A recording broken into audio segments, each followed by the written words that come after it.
야, 이년아. 내 남편 어깨에 달린 별이 여기선 규정이고 법이야. 어디서 일개 하사가 길을 막아? 원칙을 짓밟은 장성 부인의 조롱. 하지만 그녀가 몰랐던 단 한 가지. 자신의 그 말 한마디가 남편의 모든 것을 빼앗아 가리란 사실을. 모두가 침묵하며 외면했던 사소한 갑질이 한 부사관의 수첩에 기록되는 순간 모든 것은 시작되었습니다. 여러분, 오늘도 편안한 시간 보내고 계신가요? 여러분의 일상을 댓글로 공유해 주시면서 시청 후 잊지 마시고 구독과 좋아요 한 번씩 꼭 눌러주시면 감사하겠습니다. 대한민국 국군의 심장, 충청남도 계룡대의 아침은 언제나처럼 팽팽한 긴장감 속에서 열렸다. 거대한 군사 도시를 가로지르는 왕복 8차선 도로는 한치의 흐트러짐 없이 정비되어 있었고 그 위를 오가는 검은색 관용차들의 움직임은 마치 잘 짜인 군무처럼 절도 있었다. 국방부 장관이 직접 주관하는 비공개 안보정책회의가 열리는 날 계룡대의 공기는 평소보다 몇 곱절은 더 무겁고 서늘했다. 육군 수사단 제1수사대대 소속 한진아 하사는 회의장으로 향하는 마지막 관문인 제3통제선에서 자신의 호흡을 가다듬고 있었다. 24살의 나이, 임관한 지 3년 차에 접어든 그녀의 어깨는 아직 앳된 티가 남아있었지만 그 위에 놓인 하사계급장은 결코 가볍지 않은 책임의 무게를 짊어지고 있었다. 그녀의 전투복 왼쪽 팔뚝에 선명하게 박힌 수사단 마크는 그녀가 단순한 경계 병력이 아닌 군 내부의 범죄를 다루는 사법경찰의 일원임을 증명했다. 그녀의 임무는 명확했다. 사전에 인가된 자 외에는 개미 한 마리도 통과시키지 않는 것. 오전 9시가 가까워지자 대한민국의 국방을 움직이는 권력들이 줄지어 통제선으로 들어섰다. 어깨에 육중한 별을 단 장군들, 무궁화 계급장을 단 영관급 장교들, 그리고 그에 준하는 고위 공무원들까지. 한진아 하사는 기계처럼 정확한 동작으로 한 명 한 명의 비표와 신분을 대조했다. 충성. 확인되었습니다. 들어가십시오. 그녀의 목소리는 낮고 차분했으며 상대의 어깨에 달린 별의 개수 따위에는 조금도 흔들리지 않았다. 그녀의 맑고 깊은 눈은 오직 규정과 절차만을 좇고 있었다. 그것이 그녀가 수사관으로 임관하며 가슴에 새긴 첫 번째 철칙이었다. 감정은 판단을 흐리고 규율은 군을 지탱한다. 3년 전 합참의장으로서 38년의 군 생활을 명예롭게 마무리하고 전역한 아버지 한철규 대장이 그녀에게 유일하게 물려준 유산과도 같은 신념이었다. 대부분의 장성들은 한 하사의 절도 있는 모습에 가볍게 목례를 하거나 수고가 많다는 격려를 건네며 통과했다. 규율의 정점에 서본 이들은 그 규율의 가장 작은 부분까지 존중할 줄 알았다. 하지만 세상 모든 권력이 그런 미덕을 갖춘 것은 아니었다. 바로 그때 유독 요란한 엔진 소리를 내며 검은색 체어맨 한 대가 통제선 바로 앞에 급정거했다. 운전석에서 거의 굴러나오다시피 한 젊은 병사가 황급히 뒷문을 열자 눈부신 샤넬 트위드 재킷과 진주 목걸이로 온몸을 치장한 중년 여성이 모습을 드러냈다. 국군복 지단장 박성철 준장의 부인 오연숙이었다. 그녀는 한진아 하사는 물론 옆에서 부동자세로 서 있는 경계병은 아예 없는 사람 취급하며 곧장 회의장 입구를 향해 걸어갔다. 그녀의 하이힐 소리가 아스팔트 위를 오만하게 찍어 눌렀다. 한 하사가 침착하게 그녀의 앞을 막아섰다. 잠시 신원 확인이 필요합니다. 협조 부탁드립니다. 오연숙의 걸음이 멎었다. 그녀는 얼굴에 반을 가린 명품 선글라스를 살짝 내리며 기가 막힌다는 표정으로 한 하사를 머리부터 발끝까지 훑었다. 그 눈빛에는 벌레를 보는 듯한 노골적인 경멸이 가득했다. 뭐라고? 지금 내년이 나를 막아선 거야? 내가 누군지 몰라서 이래? 날카롭게 갈라지는 목소리였다. 옆에 서 있던 경계병의 어깨가 움찔하는 것이 느껴졌지만 한 하사는 미동도 하지 않았다. 모든 출입 인원은 예외 없이 신원 확인을 거쳐야 합니다. 규정입니다, 사모님. 사모님이라는 호칭을 사용했지만 목소리에는 한치의 물러섬도 없었다. 오연숙의 입꼬리가 경멸스럽게 비틀렸다. 그녀의 남편 박성철 준장은 이번 소장 진급 심사를 코앞에 두고 있었다. 그의 진급은 곧 자신의 영광이자 권력이었다. 그런 그녀에게 갓스물을 넘겼을 법한 어린 하사가 감히 규정 따위를 운운하는 것은 참을 수 없는 모욕이었다. 그녀는 자신의 권력이 시험당하고 있다고 느꼈다. 규정? 규정 좋아하시네. 지금 저 안에 들어가시는 분들 어깨에 달린 것들이 안 보여? 내 남편이 이 행사 주관하는 사람 중 하나야. 당장 안 비켜? 그녀는 들고 있던 명품 백으로 한 하사의 어깨를 신경질적으로 툭 치며 지나가려 했다. 한 하사는 반보 뒤로 물러나며 그녀의 손길을 피했지만 길을 비켜주지는 않았다. 다시 한번 말씀드립니다. 비표를 제시해 주십시오. 없으시다면 지금 즉시 퇴장하셔야 합니다. 규정 위반 시 저 역시 규정에 따라 상부에 보고할 수밖에 없습니다. 보고라는 단어에 오연숙의 눈이 가늘어졌다. 한 하사의 단호한 목소리가 통제선 주변의 소음을 갈랐다.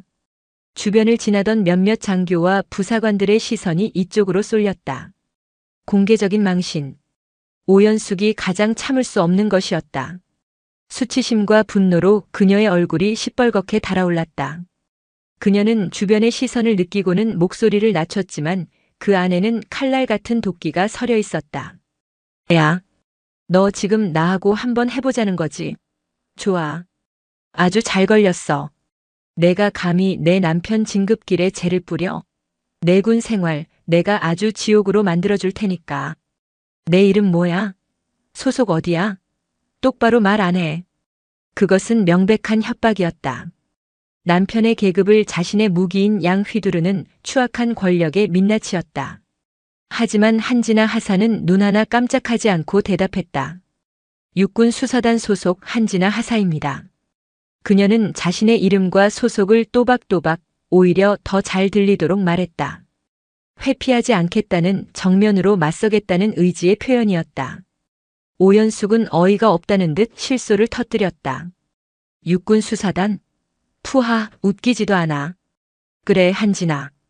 그 이름 내가 오늘 밤새도록 외워주지. 내가 지금 무슨 짓을 하고 있는지 내 부모한테 피눈물 나게 해줄 테니까. 그 말을 끝으로 오연숙은 경멸의 눈빛을 한 번 더 쏘아붙이고는 결국 발길을 돌려 씩씩거리며 자신의 차로 돌아갔다.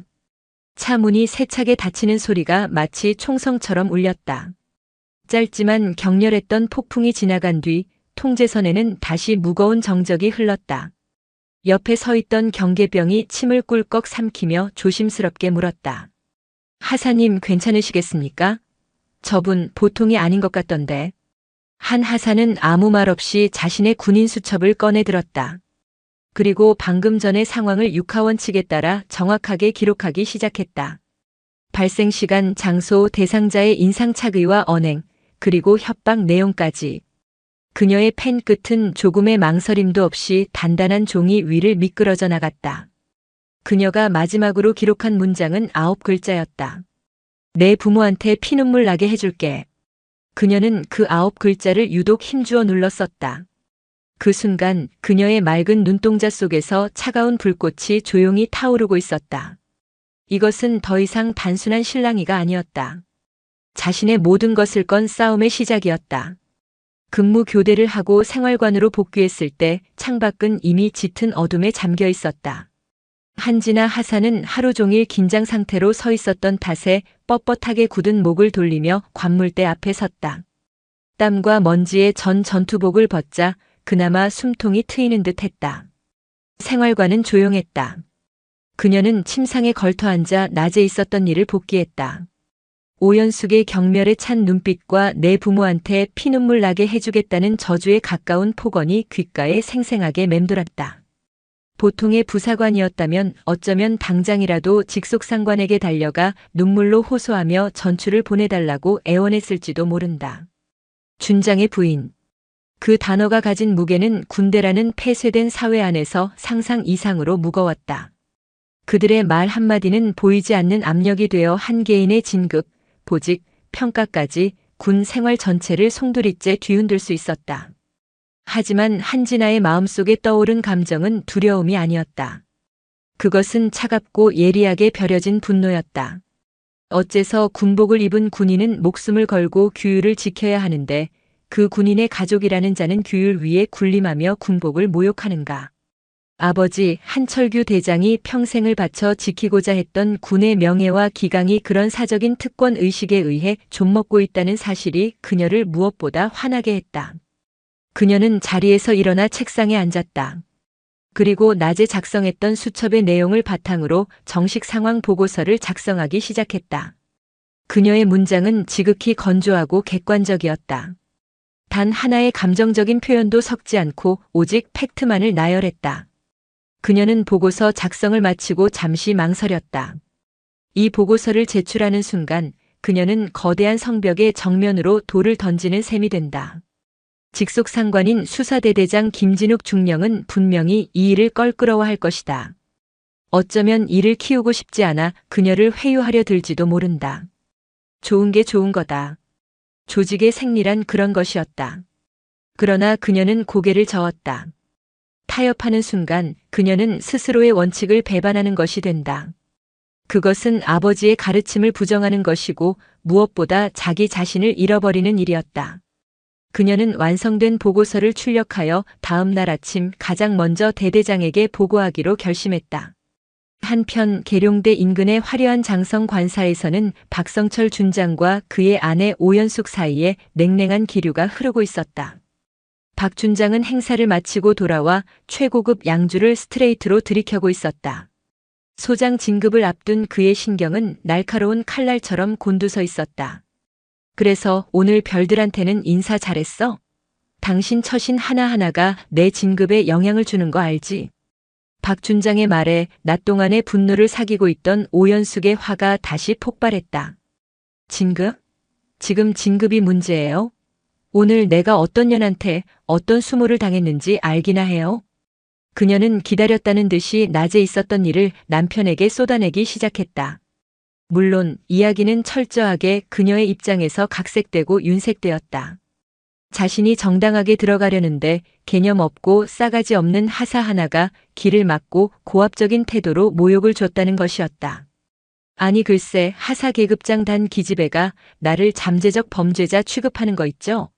내가 누군지 뻔히 알면서 일부러 사람들 다 보는 앞에서 목소리를 높이는데 정말 피가 거꾸로 솟는 줄 알았다니까요. 이건 당신 얼굴에 똥칠하는 거나 마찬가지잖아요. 박성철 준장은 아내의 말을 들으며 표정이 점점 심각해졌다. 그의 머릿속은 복잡하게 돌아갔다. 진급을 앞둔 이 중요한 시기에 아내가 구설수에 올랐다는 것 자체가 끔찍한 일이었다. 하지만 상대가 일개 하사라는 말에 그는 약간의 안도감과 함께 처리해야 할 벌레 정도로 인식했다. 어느 부대 소속이랬어? 육군 수사단이랬나? 이름은 한진아라고 아주 또박또박 말하던데요. 눈빛이 얼마나 기분 나쁘게 반짝거리는지 아주 당돌하고 건방진 년이었어요. 이런 년은 초장의 싹을 잘라버려야 해요. 군 기강이 얼마나 무서운지 어디서 함부로 기어오르면 안 된다는 걸 뼛속 깊이 새겨줘야 한다고요. 수사단. 박성철 준장은 나지막이 은졸였다. 껄끄러운 부대였지만 그렇다고 해서 자신의 권력이 미치지 않는 곳은 아니었다. 그는 자신의 손가락 하나로 일개 하사의 군 생활을 지옥으로 만들 수 있다고 확신했다. 알았어. 내가 내일 그쪽 대대장 놈한테 직접 전화해서 아주 작사를 내놓으라고 하지. 감히 누굴 건드린 건지 제대로 알게 해줄 테니 당신은 이제 그만 진정해. 괜히 이 일로 다른 사람들한테 말 옮겨서 시끄럽게 만들지 말고. 그는 아내를 달래면서도 속으로는 끓어오르는 짜증을 억눌렀다. 그는 그 한진아라는 하사의 인사 기록부터 가족관계까지 샅샅이 뒤져서 가장 약한 고리를 찾아내 공격할 생각이었다. 먼지 하나 나지 않을 때까지 탈탈 털어서 감히 장군의 부인에게 덤빈 대가가 무엇인지 처절하게 느끼게 해줄 작정이었다. 그는 그것이 자신의 권위를 지키고 아내의 상한 자존심을 회복시켜주는 유일한 방법이라고 생각했다. 그 하사의 뒤에 무엇이 있는지 그는 상상조차 하지 못하고 있었다. 다음 날 아침 한진아 하사는 평소보다 이른 시간에 출근하여 대대장실 문을 두드렸다. 김진욱 중령은 이제 막 커피를 내리던 참이었다. 충성. 하사 한진아. 어제 근무 중 발생한 특이사항에 대해 보고드립니다. 그녀는 조금의 망설임도 없이 보고서를 내밀었다. 김중령은 보고서를 받아들고 무심하게 읽어 내려가기 시작했다. 그의 눈이 국군복 지단장 배우자, 언어적 위협, 그리고 내 부모한테 피눈물 나게 해줄게라는 문장에 멈췄을 때 그의 미간이 미세하게 찌푸려졌다. 한하사 이거 사실 그대로 적은 거 맞나? 과장된 부분은 없고. 네, 그렇습니다, 대대장님. 한 글자도 틀림없는 사실입니다. 알겠다. 일단 내가 갖고 있지. 이건 내가 좀 더 고민해 봐야 할 사안인 것 같군. 김중령의 목소리는 평소보다 조금 낮아져 있었다. 그는 이 바닥에서 15년 넘게 구른 베테랑이었다.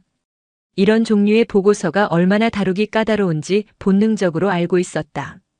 괜히 긁어 부스럼을 만드는 일이 될 수도 있고 최악의 경우 보고를 올린 사람만 다칠 수도 있었다. 그의 머릿속에서 복잡한 계산이 시작되고 있었다.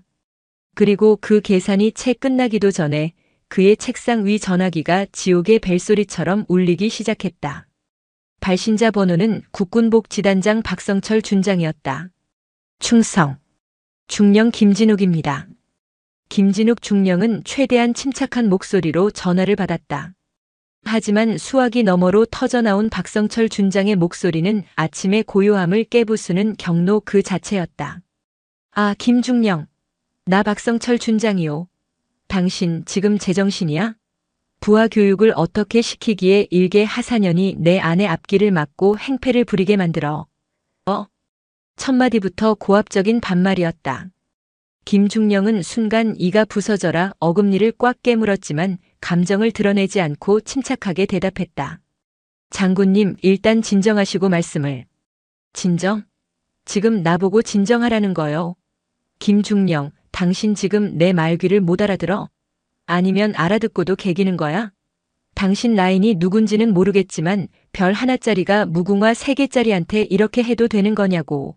내가 지금 좋게 이야기할 때 알아서 처리하는 게 좋을 거야.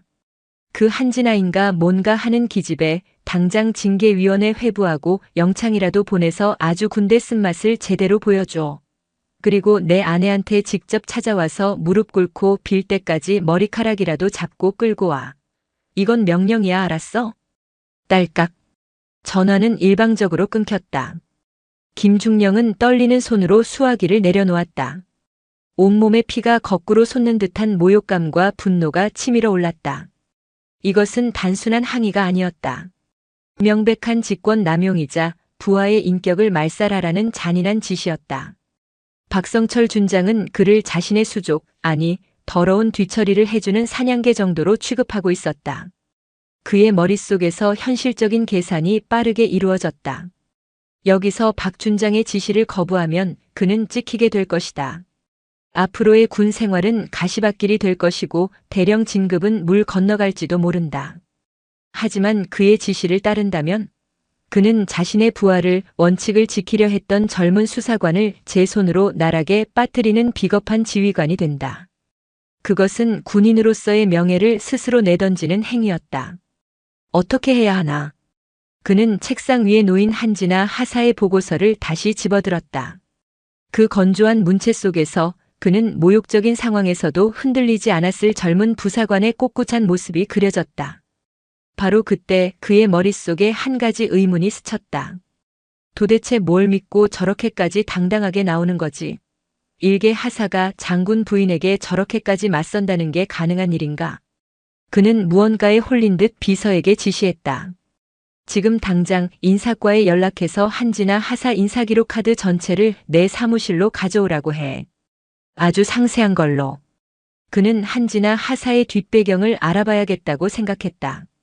저렇게까지 원칙을 고수하는 데에는 분명 무언가 이유가 있을 것이라고, 어쩌면 법조계나 언론계의 유력한 연줄이라도 있는 것이 아닌가 짐작했다. 하지만 그가 잠시 후에 마주하게 될 진실은 그의 상상을 아득히 뛰어넘는 그야말로 핵폭탄과도 같은 것이었다. 잠시 후 인사과장이 가져온 두툼한 인사기록 카드 파일을 넘기던 김진욱 중령의 손이 어느 한 지점에서 그대로 멈췄다.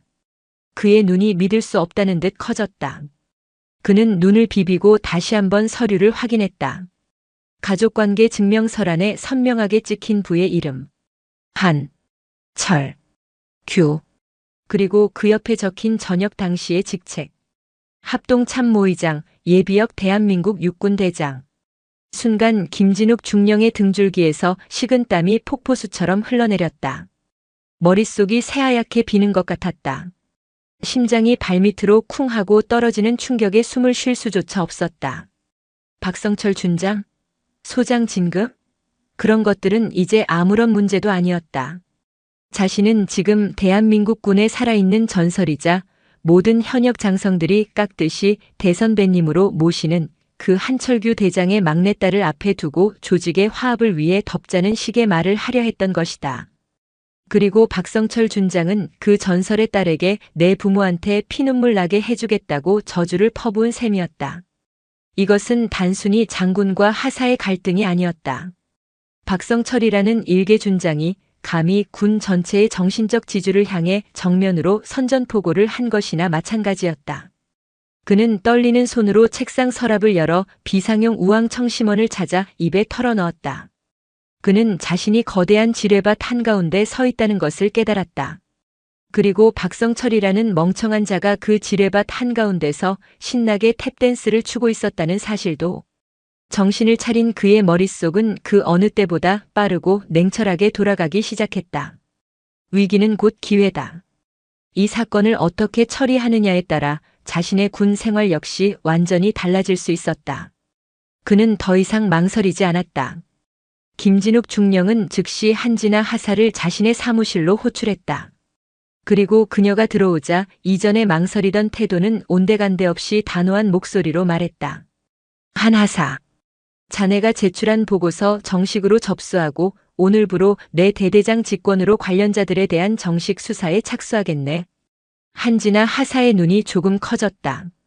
그녀는 대대장이 자신을 회유하거나 질책할 것이라 예상했지만 그의 반응은 정반대였다. 박성철 준장 부인 오연숙의 상습적인 군 기강 문란 행위, 그리고 박성철 준장의 직권 남용 및 부당 지시 혐의에 대한 수사일세. 한 하사를 이번 사건의 담당 수사관으로 임명한다. 자네에게 이번 수사에 관한 모든 권한을 위임하지. 외부의 어떤 압력에도 굴하지 말고 오직 법과 규정에 따라 한치의 의혹도 없이 진실을 밝혀내도록. 모든 책임은 지휘관인 내가 질 것이다. 김진욱 중령의 눈빛은 그 어느 때보다 굳건했다. 그는 주사위를 던졌다. 그리고 그 주사위가 향할 곳은 박성철 준장 부부의 파멸이라는 것을 그는 이미 알고 있었다. 한지나 하사는 아무 말 없이 그러나 그 어느 때보다 힘찬 목소리로 경례를 붙였다. 충성. 명받았습니다. 그녀는 사무실을 나서는 순간 자신의 손에 들린 것이 단순한 수첩이 아니라 썩어빠진 권력을 향한 가장 날카로운 심판의 칼날임을 직감했다. 이제 진짜 전쟁이 시작될 시간이었다. 박성철 준장의 집무실은 폭풍 전야가 아니라 폭풍의 한가운데였다. 그는 방금 전 수화기를 통해 전달받은 내용을 도저히 믿을 수 없었다. 국군복지단 본부로 한 장의 공문이 날아왔다. 수신자는 단장 박성철 준장, 발신자는 육군 수사단 제1수사대대장 김진욱 중령. 그 내용은 정중한 용어로 포장되어 있었으나 그 본질은 날카로운 칼날 그 자체였다. 사모님 오연숙 여사의 군 기강 문란 행위 및 단장님의 직권 남용 의혹에 대한 정식 수사 개시를 통보함. 이 개새끼가. 이 중령 나부랭이가 지금 돌았나? 박성철 준장의 고함과 함께 육중한 결재판이 벽을 향해 날아가 박살났다. 그의 얼굴은 분노로 시뻘겋게 달아올라 터지기 일보 직전이었다. 일개 중령 따위가 그것도 감히 자신의 전화를 받고도 하루아침에 이런 반란을 일으켰다는 사실을 받아들일 수 없었다. 그는 자신의 명령 한마디면 그 한진아라는 하사의 목줄을 채워 자신 앞에 끌고 올 줄 알았던 김진욱이 오히려 자신의 목을 향해 이빨을 드러낸 이 상황을 이해하지 못했다. 여보세요. 김진욱이 받고. 당장. 그는 다이얼을 거의 부술듯이 눌러 수사대대장실로 다시 전화를 걸었다. 잠시 후 수화기 너머로 들려오는 김진욱의 목소리는 어제와는 180도 달라져 있었다. 분노나 당황은커녕 얼음장처럼 차갑고 건조한 사무적인 톤이었다. 충성. 중령 김진욱입니다. 말씀하십시오, 장군님. 너 이 새끼 지금 나하고 장난해? 내가 뭔데 감히 장군한테 수사를 한 해 만에 공문을 보내.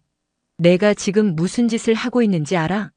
너 군복 벗고 싶어서 환장했어? 당장 그 수사인지 나발인지 집어치우고 그 한진아 년이랑 같이 내 방으로 기어와. 내 눈앞에서 무릎 꿇고 빌면 이번 한 번은. 장군님. 김진욱이 박성철의 말을 차갑게 끊었다. 본건은 군형법 제94조 직권남용 및 군사기밀보호법 시행령 제3조 군기강문란 행위에 근거하여 적법한 절차에 따라 개시된 정식 수사입니다. 따라서 본건과 관련된 모든 진술 및 자료 제출은 수사 담당관을 통해 공식적인 절차로 진행해 주시기 바랍니다. 감정적인 발언은 장군님께 불리하게 작용할 수 있으니 삼가 주십시오. 이상입니다. 딸깍. 이번에는 김진욱이 먼저 전화를 끊었다. 박성철 준장은 몇 초간 수화기를 든 채 그 자리에 얼어붙었다. 감정적인 발언, 불리하게 작용. 감히 중령 따위가 자신에게 법을 운운하며 경고를 한 것이다.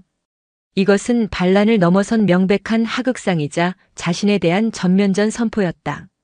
좋아. 좋아, 이 개새끼. 내가 내 라인만 믿고 이렇게 나온다 이거지. 어디 한번 해보자고. 내 놈 라인이 굵은지 내 별이 더 무거운지. 박성철 준장은 즉시 다른 곳으로 전화를 걸었다. 육군본부 인사참모부의 실세, 자신의 육사 동기이자 절친한 사이인 강동수 준장이었다. 그는 이번 소장 진급 심사에서 자신을 밀어줄 가장 강력한 우군 중 하나였다. 강 장군. 나야. 지금 큰일 났어. 아니, 내가 큰일 난 게 아니라 아주 미친놈이 하나 있어서 말이야. 그는 김진욱 중령이 아무런 이유도 없이 단지 아내가 하사와 작은 실랑이를 벌였다는 이유만으로 자신을 표적 수사하려 한다고 상황을 왜곡했다. 자신의 진급을 시기한 누군가의 음해에 김진욱이 놀아나고 있다는 뉘앙스를 강하게 풍겼다. 그래서 말인데 자네가 인사과 쪽 통해서 그 김진욱이 놈 좀 세게 한번 눌러줘. 당장 수사 중지시키고 저기 어디 전방 GOP 격오지 같은 데로 처박아 버리라고. 감히 별한테 이빨을 드러낸 게는 어떻게 되는지 아주 본보기를 보여줘야지. 박성철은 당연히 동기가 맞장구를 치며 알았어. 그 새끼 당장 조치할 게라고 말할 줄 알았다. 하지만 수학이 넘어 강동수 준장의 반응은 미지근하다 못해 싸늘했다. 박 장군. 자네 지금 제정신이야? 뭐? 그게 무슨 말이야? 너 지금 내가 누굴 건드렸는지 알고나 하는 소리야? 수사단 제1대대? 김진욱이 그놈 보통 내기 아니야. 걔 이번에 진급심사 상위권에 올라가 있는 거 몰랐어? 게다가 수사단은 참모총장 직속 라인이야. 내가 함부로 손댈 수 있는 데가 아니라고. 아니, 그래도 자네가 인사참모부인데. 말 한마디면. 말 한마디? 박 장군, 넌 지금 그 하사년 하나 때문에 내군 생활을 통째로 도박판에 건 거야. 김진욱이가 어떤 놈인데 아무런 확증도 없이 아무런 백도 없이 감히 현역 장군한테 수사 공문을 보낼 것 같아? 넌 지금 그 하사년 뒤에 누가 있는지부터 알아봤어야지. 강동수 준장은 그 누구의 이름을 말하지 않았다. 하지만 그의 목소리에 담긴 공포와 경고의 의미는 명확했다. 박성철 준장은 처음으로 등골이 서늘해지는 것을 느꼈다. 설마 그 하사년 뒤에 뭐가 있다고? 강동수 준장은 마지막으로 한마디를 덧붙이고 전화를 끊었다. 박 장군, 이번 일 나한테 전화한 거 없던 일로 하세. 그리고 자네 지금이라도 당장 그 수사에 성실하게 협조해. 그게 자네가 살 수 있는 유일한 길일지도 몰라. 내 충고는 여기까지네. 전화가 끊기고 집무실에는 다시 정막이 찾아왔다. 박성철 준장은 방금 전에 기세등등함은 온데간데 없이 차가운 땀방울이 이마에 맺히는 것을 느꼈다. 무언가 아주 단단히 잘못되었다. 자신이 밟으려던 것이 지렁이가 아니라 땅속에 잠자던 용의 꼴이었을지도 모른다는 공포가 그의 온몸을 휘감았다. 한편 그 시각 한진아 하사는 수사관으로서의 첫 번째 임무를 계시하고 있었다. 그녀의 손에는 김진욱 중령이 직접 서명한 수사 협조 요청서와 증인 신변 보호 요청서가 들려 있었다. 그녀가 향한 곳은 국군복지단 본부의 운전병 대기실이었다. 그녀는 그날 오연숙에게 폭언을 듣고 있던 바로 그 운전병, 일병 박준서의 신병을 확보하기 위해 움직였다. 하지만 그녀가 도착했을 때 운전병 대기실의 분위기는 싸늘했다. 선임 하사가 그녀의 앞을 막아섰다. 무슨 일이십니까? 여긴 관계자 외 출입 금지 구역입니다. 수사단 한진아 하사입니다. 박준서 일병 관련하여 수사 협조 요청차 왔습니다. 한 하사가 공문과 자신의 신분증을 내밀자 선임 하사의 얼굴이 미묘하게 굳어졌다. 이미 박성철 준장 측에서 입단속 지시가 내려온 것이 분명했다. 박 일병은 지금 몸이 안 좋아서 의무대에 갔습니다. 면담은 곤란합니다. 그렇습니까? 그럼 의무대로 제가 직접 가보겠습니다. 아니, 그게 굳이 그렇게까지 하실 필요가. 선임 하사가 당황하며 그녀를 막아서려 할 때 한진아 하사는 그의 어깨 너머로 대기실 구석에서 공포에 질린 눈으로 자신을 바라보고 있는 박준서 일병을 발견했다. 두 사람의 눈이 허공에서 마주쳤다. 박 일병은 사시나무 떨듯 떨며 고개를 숙여버렸다. 한진아 하사는 더 이상 그 선임 하사와 말을 섞지 않았다. 그녀는 그를 지나쳐 곧장 박준서 일병에게로 걸어갔다. 박준서 일병. 네. 박 일병은 스프링처럼 튕겨오르며 관등 성명을 댔다. 목소리는 울기 직전처럼 갈라져 나왔다. 나와 잠시 이야기 좀 하지. 누구도 널 해치지 못하게 할 테니 겁먹지 말고. 한 하사의 목소리는 낮고 단호했다. 그녀는 박준서 일병을 데리고 나오려 했다. 바로 그때 운전병 대기실의 문이 거칠게 열리며 복지단 본부 주임원사가 험악한 얼굴로 들어섰다. 지금 이게 무슨 짓이야? 여기가 어디라고 감히 수사관 나부랭이가 와서 우리 부대 애를 겁박해. 한 하사, 당신 지금 월권행위 하는 거 안 보여? 당장 안 나가. 주임원사의 등장은 예상치 못한 변수였다. 그는 박성철 준장의 충실한 사냥개로 부대 내에서 그의 위세는 대대장보다 높다는 소문이 파다했다. 그는 자신의 영역에 침입한 한진아 하사를 당장이라도 물어뜯을 듯이 노려보았다. 대기실의 공기가 얼어붙었다. 박준서 일병의 얼굴은 이제 잿빛이 되어 있었다. 거대한 권력의 성벽이 이제 막 첫 번째 균열을 내려는 한진아 하사의 앞을 다시 가로막고 있었다. 주임원사의 쩌렁쩌렁한 목소리가 운전병 대기실의 공기를 찢었다. 그는 이대 근처에서 굴러먹던 짬밥이 몇 년인데 감히 하사 계급장을 단 수사관이 자신의 구역에 와서 병사를 채가려 하는 이 상황을 참을 수 없었다. 이것은 자신의 권위에 대한 도전이었다. 한 하사라고 했나? 당신 지금 눈에 뵈는 게 없지? 여기가 수사단 민원실인 줄 알아? 우리 단장님께 무슨 불경한 짓을 하려고 이래. 당장 공문 회수하고 꺼져. 내 눈앞에서 사라지라고. 그의 붉게 충혈된 눈과 삿대질의 박준서 일병은 아예 눈을 감아버렸다. 하지만 한진아 하사는 조금도 물러서지 않았다. 그녀는 주임원사의 눈을 정면으로 마주보며 자신의 군인 수첩을 꺼내 들었다. 주임원사님, 지금 하신 모든 발언, 공무집행 방해 및 수사 방해 시도로 간주하여 전부 기록하겠습니다. 뭐? 이 기집애가. 또한 주임원사님께서 본 수사에 비협조적으로 나오실 경우 저는 상급 부대에 정식으로 수사 방해 행위에 대한 강제 조사를 요청할 수밖에 없습니다. 그렇게 되면 원사님의 군 생활도 상당히 피곤해지실 수 있습니다. 아시겠습니까? 한 하사의 목소리에는 감정 한 줄기 섞여 있지 않았다. 오직 얼음장 같은 사실과 규정만이 담겨 있었다. 주임원사는 순간 말문이 막혔다. 수사단이라는 이름이 주는 무게감은 그가 생각했던 것보다 훨씬 무거웠다. 그들은 지휘 계통에서 벗어나 독자적인 수사권을 가진 총장 직속의 칼날이었다. 자신이 지금 억지를 부리고 있다는 것을, 그리고 저 하사의 눈빛이 한번 해보자는 광기로 번뜩이고 있다는 것을 본능적으로 깨달았다. 주임원사는 몇 번이고 욕설을 내뱉으려다 결국 거친 숨만 몰아쉬며 길을 비켜섰다. 그는 마지막까지 분이 풀리지 않는다는 듯 두고 봐라. 내년이나 내년 상관이나.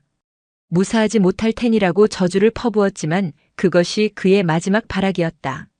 한지나 하사는 잿빛이 된 박준서 일병을 데리고 수사단 건물 자신에게 배정된 작은 면담실로 돌아왔다. 두 사람 사이에는 자판기에서 뽑은 따뜻한 율무차 두 잔만이 놓여 있었다.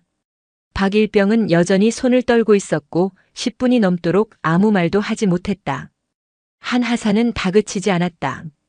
그녀는 자신의 수첩을 펼쳐 그날의 상황을 먼저 이야기했다. 박일병. 그날 나도 그 자리에 있었어. 오연숙 여사가 자네에게 했던 말, 멍청하게 뭘 꾸물거려. 라고 했던 말부터 나에게 내 부모한테 피눈물 나게 해주겠다고 했던 말까지 전부. 박일병의 고개가 천천히 들렸다. 자신과 같은 것을 겪은 사람이 있다는 사실만으로도 그의 얼어붙었던 마음에 작은 온기가 도는 듯 했다. 자네가 지금 두려워하는 게 뭔지 알아. 보복이겠지. 저 사람들은 장군이고 우리는 병사고 하사니까. 하지만 박일병, 이대로 침묵하면 뭐가 달라지지? 자네가 전역하고 나면 다음 운전병, 그 다음 운전병도 자네와 똑같은 지옥을 앨. 자네가 지금 두려워하는 게 뭔지 알아. 보복이겠지. 저 사람들은 장군이고 우리는 병사고 하사니까. 하지만 박일병, 이대로 침묵하면 뭐가 달라지지? 자네가 전역하고 나면 다음 운전병, 그 다음 운전병도 자네와 똑같은 지옥을 겪게 될 거야. 나는 그걸 막으러 온 거야. 한 하사는 책상 서랍에서 공익신고자 보호서약서를 꺼내 그의 앞에 내밀었다. 이건 군인권보호법에 따라 자네를 보호하는 공식 문서야.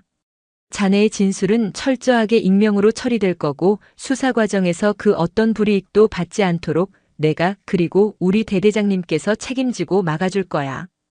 이건 약속이 아니라 규정이야. 박준서 일병의 눈동자가 흔들렸다. 그는 율무차 잔을 쥔 손에 힘을 주었다. 그리고 한참의 침묵 끝에 그의 입에서 억눌렸던 울음이 터져나왔다. 그것은 지난 몇 달간 그를 짓눌러왔던 공포와 수치심의 응어리였다. 하사님, 저는 정말 죽고 싶었습니다. 그의 입에서 쏟아져 나온 진실은 한지나 하사가 상상했던 것 이상으로 참혹했다. 오연숙은 박일병을 단순한 운전병이 아니라 자신의 사적인 노예처럼 부렸다. 그 여자는 제가 운전하는 차 안에서 화장을 했습니다. 그러다가 차가 조금이라도 흔들려서 아이라인이 삐뚤어지면 제 뒤통수를 하이힐 굽으로 찍어 누르며 욕을 했습니다. 이 천한 새끼야, 운전 하나 제대로 못해. 너 같은 놈 때문에 내 얼굴이 망가졌잖아.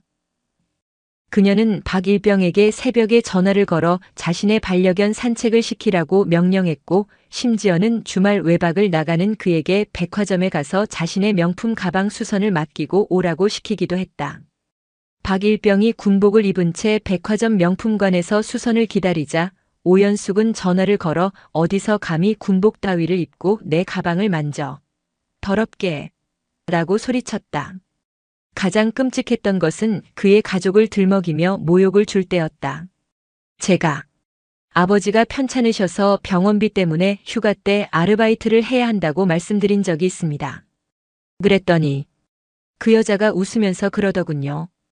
어머 징그러워라. 너네 집은 다 그렇게 빌빌대니? 내 애비는 병으로 빌빌대고 너는 내 밑에서 빌빌대고 아주 가난이 뼛속까지 박혀있구나. 이야기를 하는 내내 박일병은 구토하듯 울음을 쏟아냈다. 한지나 하사는 어금니를 깨물었다. 이것은 단순한 갑질이 아니었다. 한 인간의 영혼을 파괴하는 명백한 범죄였다. 박일병, 혹시 증거가 있나? 그녀의 조심스러운 물음에 박일병은 떨리는 손으로 자신의 전투와 안창을 꺼냈다. 그리고 그 밑에 숨겨두었던 땀의 전 작은 USB 저장 장치를 꺼내 그녀에게 건넸다. 너무 억울해서 이대로 당하고만 있다가는 제가 정말 미쳐버릴 것 같아서. 그 여자가 차 안에서 욕을 할 때마다 제 주머니에 있던 작은 녹음기로 녹음을 했습니다. 여기에 그 여자의 목소리가 다 들어 있습니다. 한지나 하사는 그 작은 저장 장치를 받아들었다. 그것은 박일병이 자신의 영혼을 지키기 위해 움켜쥐었던 마지막 방패이자 이제 거대한 성벽을 무너뜨릴 가장 강력한 공성추가 될 터였다. 잘했다, 박일병. 정말 정말 잘 버텼다. 이제 아무것도 걱정하지 마. 나머지는 이제부터 내일이다. 한 하사는 그날 밤 대대장실에서 김진욱 중령과 함께 그 녹취 파일을 확인했다. 스피커를 통해 흘러나오는 오연숙의 목소리는 상상 이상이었다. 차마 입에 담을 수 없는 욕설과 저주, 인격살인에 가까운 폭언들이 고스란히 담겨 있었다. 이 천한 새. 내 애비랑 같이. 내가 별 부인인 거 몰라. 김진욱 중령의 얼굴은 듣는 내내 굳어 있었다. 그는 모든 파일 재생이 끝나자 조용히 한진아 하사에게 말했다. 한 하사. 지금 당장 수사 인력 3명 더 붙여주지. 자네는 이제부터 오연숙의 과거 행적을 전방위적으로 파고들어. 저 여자가 복지단장 부인으로 있으면서 저지른 모든 비위를 샅샅이 뒤져. 운전병뿐만 아니라 관사의 공관병, 복지단 시설을 사적으로 이용한 내역까지. 먼지 하나까지 남김없이 털어내. 알겠나? 네, 알겠습니다. 그리고 이 녹취 파일은 아주 중요한 순간에 쓰도록 하지. 박성철 준장 부부가 자신들의 힘을 과신하고 이 수사를 덮으려 할 때, 바로 그때 이 지옥의 목소리를 온 세상에 들려주는 거야. 김진욱 중령의 눈이 서늘하게 빛나고 있었다. 그는 이것이 더 이상 한 하사의 개인적인 싸움이 아니라 수사단의 명예를 건 그리고 군이 썩은 뿌리를 도려내는 전쟁임을 선포한 것이었다. 박성철 준장은 자신의 세상이 무너져 내리고 있음을 직감했다. 자신을 철저히 무시하는 김진욱 중령의 수사팀은 이제 대놓고 국군복지단의 구석구석을 쑤시고 다니기 시작했다. 한진아 하사라는 그 독사 같은 년은 오연숙의 과거 운전병들은 물론 관사에서 일했던 조리병 심지어는 복지단 사나마트의 계산원까지 만나고 다닌다는 보고가 들어왔다. 그들이 훑고 지나간 자리에서는 오연숙이 사적으로 유용한 물품 목록, 공관병에게 시킨 개인적인 심부름 내역, 심지어는 부대 물품을 자기 집 가구처럼 빼돌린 정황까지 속속 드러나고 있었다. 동시에 박성철 준장 자신도 압박을 받고 있었다. 육군 본부의 동기였던 강동수 준장은 그와의 모든 연락을 끊었다. 그를 만나주던 다른 장성급 동료들도 요즘 바쁘다는 핑계로 그를 노골적으로 피했다. 그가 그토록 공들여 쌓아올린 인맥이라는 성은 그가 위기에 처하자마자 모래처럼 허물어지고 있었다. 그는 완벽하게 고립되었다. 여보, 당신 도대체 어떻게 된 거야? 지금 저것들이 나를 무슨 범죄자 취급하면서 들쑤시고 다니는데 당신은 뭐 하고 있는 거냐고. 당장 전현들 싹 다 잘라버리란 말이야. 관사로 돌아온 그에게 오연숙은 여전히 현실 파악을 못한 채 악을 쓰고 있었다. 그녀는 자신의 명품백과 고급 가구들이 증거물로 압류될지도 모른다는 사실에만 분노하고 있었다. 박성철 준장은 아내의 그 멍청한 얼굴을 보는 순간 이 모든 지옥이 바로 저 여자에게서 시작되었다는 분노가 치밀어 올랐다. 닥쳐. 이 미친년아. 짝. 박성철 준장의 손이 오연숙의 뺨을 거세게 후려쳤다. 결혼 생활 20년 만에 처음 있는 일이었다. 오연숙은 바닥에 주저앉아 자신의 뺨을 감싸 쥐고 충격에 빠진 눈으로 남편을 바라보았다. 너, 당신, 지금 나 쳤어? 쳤지. 내가 너 같은 걸 믿고, 너 같은 년 때문에, 내 군 생활이, 내 별이. 박성철은 이성을 잃고 집안의 물건들을 닥치는 대로 부수기 시작했다. 아내의 화려한 화장대, 고급 양주, 그리고 그가 그토록 자랑스러워했던 장군 제복이 걸린 액자까지. 그의 완벽했던 성이 무너지고 있었다. 그는 이제 진급이 아니라 당장 자신의 군복을 지킬 수 있을지조차 불투명한 벼랑 끝에 몰려 있었다. 그는 이 모든 상황을 타개할 마지막 한 방이 필요했다. 이 미친 수사를 멈추게 할 혹은 자신을 이 지경으로 몰아넣은 김진욱과 한진아를 역으로 공격할 무언가. 그는 자신의 모든 인맥과 정보력을 동원해 한진아 하사의 뒷조사를 다시 시작했다. 그리고 마침내 그가 그토록 원했던 진실에 도달했다. 한철규. 한진아 하사의 아버지가 그 전설적인 한철규 대장이라는 사실을 알게 된 순간 박성철 준장은 공포에 질린 것이 아니라 오히려 광기 어린 희열에 휩싸였다. 하하. 그랬구나. 어쩐지 중령놈이 저렇게까지 미쳐 날뛴다 했어. 다 저 늙은 여우 한철규의 입김이 들어간 거였어. 그는 모든 퍼즐이 맞춰졌다고 생각했다. 이것은 한철규가 자신을 시기하여 혹은 자신의 진급을 막기 위해 자기 딸년을 사냥개로 내세워 버린 추악한 정치 공작이라고 확신했다. 그는 김진욱이 한철규의 라인을 타기 위해 이 모든 쇼를 벌이고 있다고 믿어 의심치 않았다. 그래. 이거였어. 그렇다면 이야기는 달라지지. 박성철 준장은 자신이 반격할 수 있는 완벽한 명분을 찾았다고 생각했다. 이것은 장군 부인의 갑질 사건이 아니라 퇴역한 늙은 대장의 군 내부 사조직을 이용한 인사개입 및 표적 수사라는 거대한 스캔들이었다. 그는 이 프레임으로 모든 것을 뒤집을 수 있다고 믿었다. 그는 즉시 군 내부의 익명 제보 채널과 그가 관리하던 몇몇 보수 언론 기자들에게 이 음모론을 흘리기 시작했다. 충격. 전 합참의장 딸 하사를 이용해 현역 장군 흠집 내기 의혹. 수사단 퇴역 장성의 사냥개로 전락했나? 그는 이 역공이 한철규와 김진욱의 발목을 동시에 묶어버릴 것이라고 확신했다. 늙은 대장은 자신의 명예에 흠집이 가는 것을 막기 위해 딸을 단속할 것이고 김진욱은 정치군인으로 낙인 찍히는 것이 두려워 수사를 중단할 것이라고 계산했다. 동시에 그는 오연숙을 공식적으로 수사단에 출두시켰다. 하지만 그것은 조사를 받기 위함이 아니었다. 내 아내는 저 한진아라는 하사의 고압적이고 모욕적인 언행에 충격을 받아 현재 정신과 치료를 받고 있소. 오히려 내 아내가 피해자요. 나는 저 한진아 하사를 상관 모욕 미수 및 직권 남용 혐의로 육군 본부 감찰실에 역으로 고소하겠소. 박성철 준장은 두 개의 전선을 동시에 열었다. 하나는 한철규 대장을 겨냥한 여론전이었고 다른 하나는 한진아 하사를 겨냥한 법적 공방이었다. 그는 이것이 자신의 군 생활을 건 마지막 승부수라고 생각했다. 하지만 그는 몰랐다. 자신이 던진 그 두 개의 돌이 자신을 향해 굴러오는 거대한 바위덩어리의 방아쇠를 당겼다는 것을, 그리고 그가 가장 치명적인 실수를 저질렀다는 것을. 그는 한철규라는 인물을 그리고 한진아라는 군인을 완전히 잘못 판단하고 있었다. 박성철 준장이 언론과 군 내부 익명 게시판에 뿌린 음모론은 예상보다 훨씬 빠르게 그리고 맹렬하게 퍼져나갔다.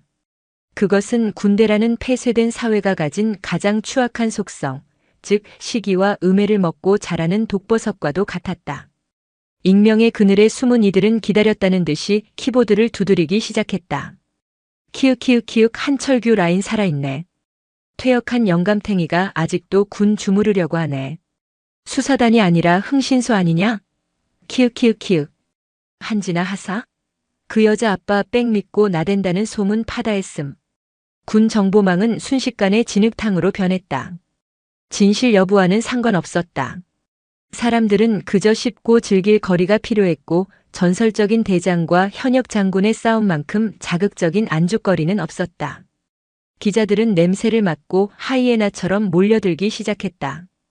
육군 본부 공보정 훈실의 전화기는 불이 났고 수사단 건물 앞에는 카메라를 든 기자들이 진을 치기 시작했다. 이 모든 상황을 가장 먼저 체감한 것은 김진욱 중령이었다. 그의 책상 위 인터폰은 쉴 새 없이 울려댔다. 육군 본부의 각 부처에서 날아오는 문의를 빙자한 압력이었다. 감찰실, 법무실, 심지어는 참모총장 비서실에서까지 전화가 걸려왔다. 김 대대장, 지금 수사건으로 말이 많은데 어떻게 진행되고 있는 건가? 표적 수사라는 의혹이 제기되고 있는데 사실인가? 오해의 소지가 없도록 신중하게 처리해야 할 거야. 그들의 목소리는 점잖았지만 그 안에는 알아서 기어라는 서늘한 경고가 담겨 있었다. 박성철 준장이 의도한 대로 수사의 동력은 급격하게 떨어지고 있었다. 여론은 그들에게 정치군인이라는 주홍글씨를 새기려 하고 있었다. 한진아 하사 역시 고립되었다. 부대 내에서 그녀를 향한 시선은 이제 경외가 아닌 의심과 경계로 바뀌어 있었다.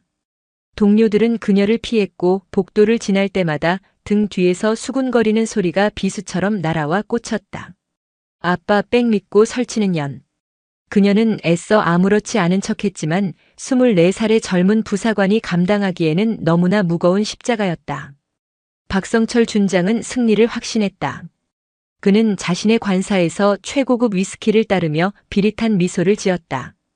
어디 한번 개겨봐라, 이 버러지들아. 명예를 먹고 사는 늙은 여우는 자기 이름에 똥이 튀는 걸 가장 무서워하는 법이지. 이제 곧 한철규가 제 딸년 목줄을 죄어올 게다. 그의 예상은 절반은 맞았고 절반은 틀렸다. 한철규는 자신의 이름에 똥이 튀는 것을 경멸했다. 하지만 그는 그것을 두려워하는 것이 아니라 자신의 명예를 더럽힌 자를 결코 용서하지 않는다는 점에서 박성철의 예상을 아득히 뛰어넘는 존재였다. 강원도의 한적한 시골 마을 한철규 대장은 여느 때처럼 마당에 난에 물을 주고 있었다. 그의 곁에는 10년 넘게 그를 보좌해온 예비역 원사 출신의 비서관이 굳은 얼굴로 서서 인터넷 기사와 군 내부 게시판의 반응들을 요약하여 보고하고 있었다. 하여 현재 박성철 준장 측에서는 본건을 퇴역 장성의 부당한 인사 개입 및 표적 수사로 규정하고 여론을 통해 수사팀을 압박하고 있는 것으로 사료됩니다. 한철규는 아무 말 없이 난 잎에 맺힌 물방울을 닦아주고 있었다. 그의 표정에는 분노나 초조함 같은 감정이 전혀 드러나지 않았다.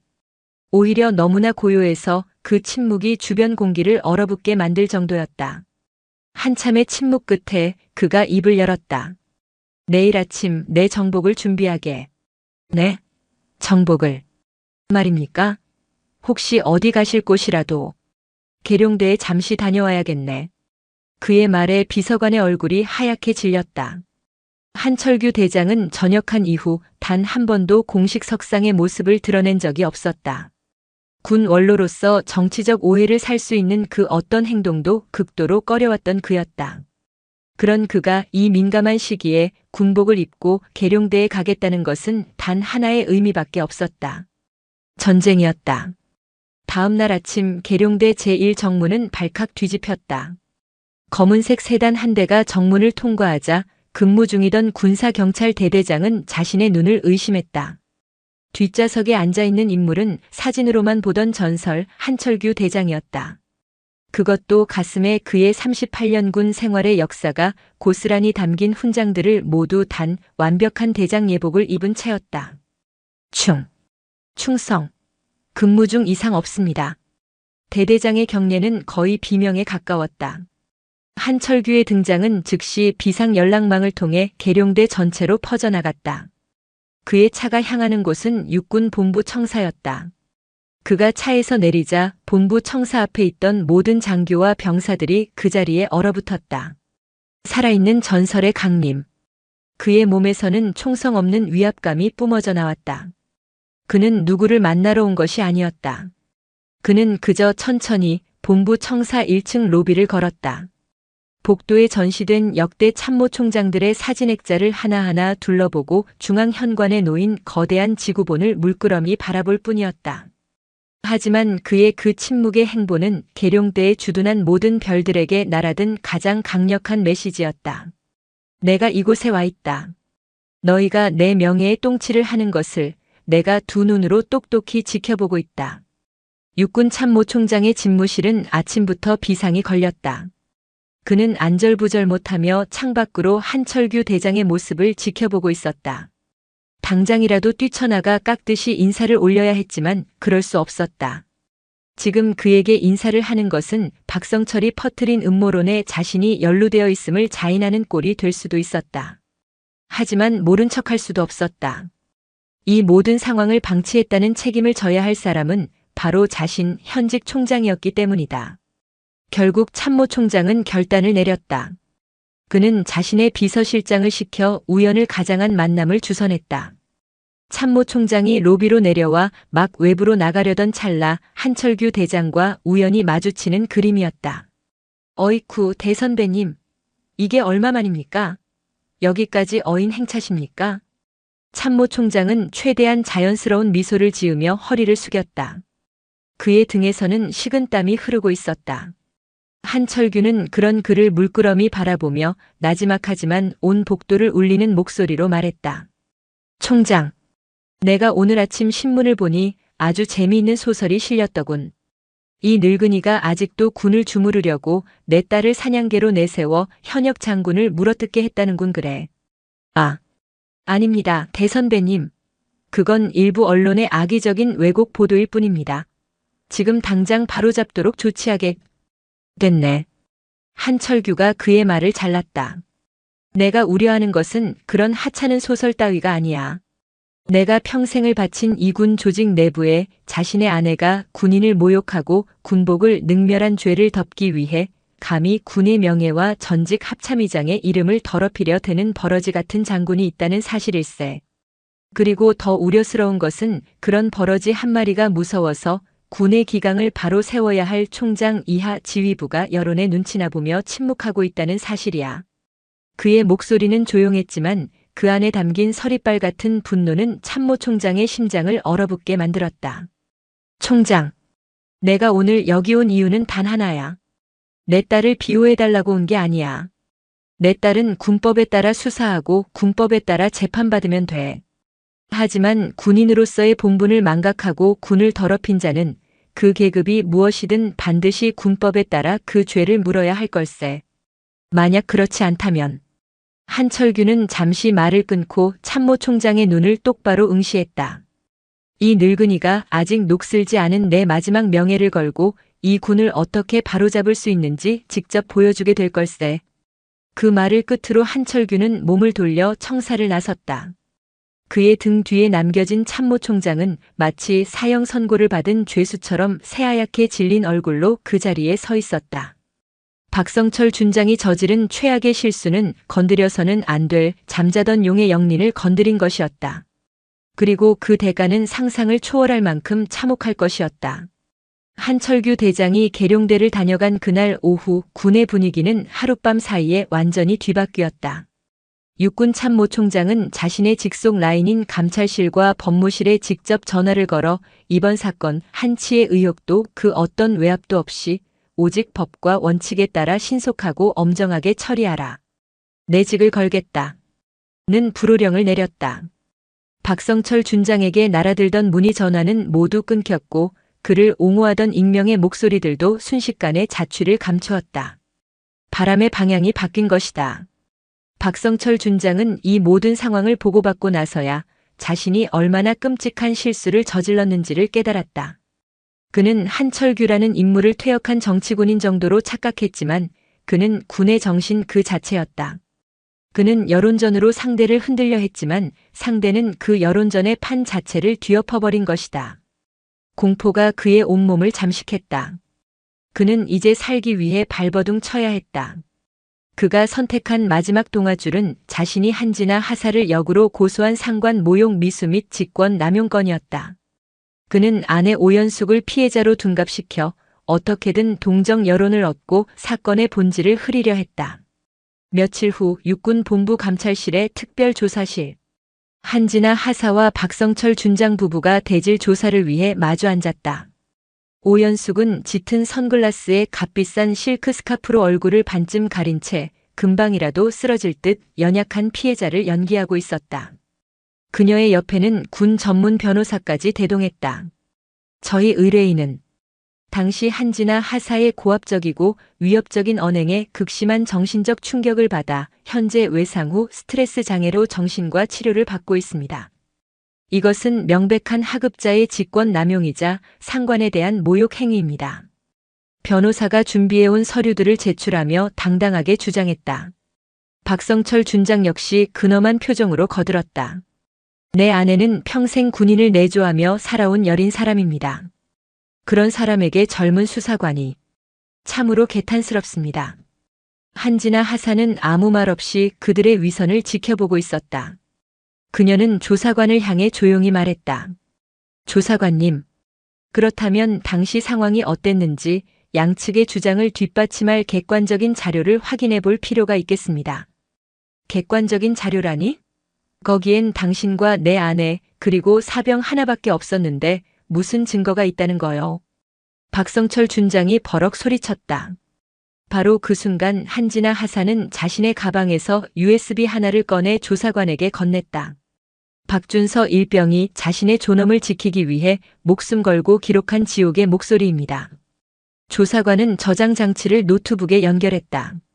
그리고 재생 버튼을 눌렀다. 조사실의 스피커를 통해 찢어질 듯 날카로운 한 여자의 목소리가 울려 퍼지기 시작했다. 이 천한 새끼야, 운전 하나 제대로 못해. 너 같은 놈 때문에 내 얼굴이 망가졌잖아. 어머, 징그러워라. 너네 집은 다 그렇게 빌빌대니? 내 애비는 병으로 빌빌대고 너는 내 밑에서 빌빌대고 아주 가난이 뼛속까지 박혀있구나. 어디서 감히 군복 따위를 입고 내 가방을 만져. 더럽게. 내가 별 부인인 거 몰라? 내가 여기서 법이고 왕이야. 너 같은 버러지 새끼 군 생활 끝장내는 거 내 손가락 하나 까딱하면 되는 일이야. 숨막히는 정적이 조사실을 감쌌다. 스피커를 통해 흘러나오는 목소리는 방금 전까지 연약한 피해자를 연기하던 오연숙의 목소리와 정확히 일치했다. 차마 입에 담을 수 없는 욕설과 저주, 한 인간의 영혼을 갈기갈기 찢어놓는 악마의 목소리였다. 조사관들과 변호사의 얼굴은 경악으로 굳어졌다. 박성철 준장의 얼굴은 새하얗게 질리다 못해 잿빛으로 변해갔다. 그는 자신의 귀를 의심했다. 가장 극적인 변화는 오연숙에게서 나타났다. 그녀의 가면이 완벽하게 깨져버렸다. 그녀는 선글라스를 벗어 던지며 자리에서 벌떡 일어났다. 아니야. 저건 조작된 거야. 저 기집애가. 전현이 날 함정에 빠뜨리려고. 그녀는 이성을 잃고 한지나 하사에게 달려들려 했다. 조사관들이 황급히 그녀를 제지했다. 그녀의 발악은 녹음된 목소리가 자신의 것임을 스스로 증명하는 꼴밖에 되지 않았다. 조작이라고 하셨습니까? 한지나 하사가 차가운 목소리로 물었다. 그리고는 두 번째 저장 장치를 꺼내 들었다. 이것은 오연숙 여사님의 과거 운전병이었던 다른 6명의 병사들이 지난 3년간 각자 기록해온 녹취 파일 원본들입니다. 국립과학수사연구원의 성문 분석을 의뢰하면 모든 파일의 목소리가 동일 인물임이 10분 안에 증명될 겁니다. 그리고 그 목소리의 주인공이 바로 지금 제 앞에 계신 오연숙 여사님이시고요. 박성철 준장은 그 순간 자신의 세상이 완전히 끝났음을 깨달았다. 그는 힘없이 의자에 주저앉았다. 모든 것이 끝이었다. 그가 쌓아 올린 모든 것, 그의 별, 그의 명예, 그의 인생이 아내의 저 지옥의 목소리와 함께 산산조각 나버렸다. 조사는 그 자리에서 즉시 중단되었다. 상황은 역전되었다. 이제 박성철 준장 부부는 무고죄 및 증거 인멸 시도, 상습 폭행 및 협박이라는 추가 혐의까지 뒤집어쓰게 되었다. 그들이 파놓은 함정에 그들 스스로가 가장 처참한 방식으로 빠져버린 것이다. 조사실을 나서는 한지나 하사의 등 뒤로 오연숙의 처절한 비명이 악귀처럼 울려 퍼지고 있었다. 지옥의 목소리가 담긴 녹취 파일의 존재는 군을 다시 한번 발칵 뒤집어 놓았다. 그것은 단순한 증거가 아니었다. 군 최고 위층의 도덕적 해이가 얼마나 심각한 수준이었는지를 보여주는 적나라한 민낯이었고 그동안 침묵 속에 고통받아왔던 수많은 병사들의 피눈물이 담긴 고발장이었다. 육군 참모총장은 관련 내용을 보고받고 그 자리에서 잿더리를 집어 던지며 군인의 명예를 더럽힌 암적인 존재들을 당장 뿌리 뽑으라 고 경로한 것으로 알려졌다. 박성철 준장에게는 더 이상 어떤 탈출구도 남아있지 않았다. 그를 동정하던 마지막 여론까지 등을 돌렸다.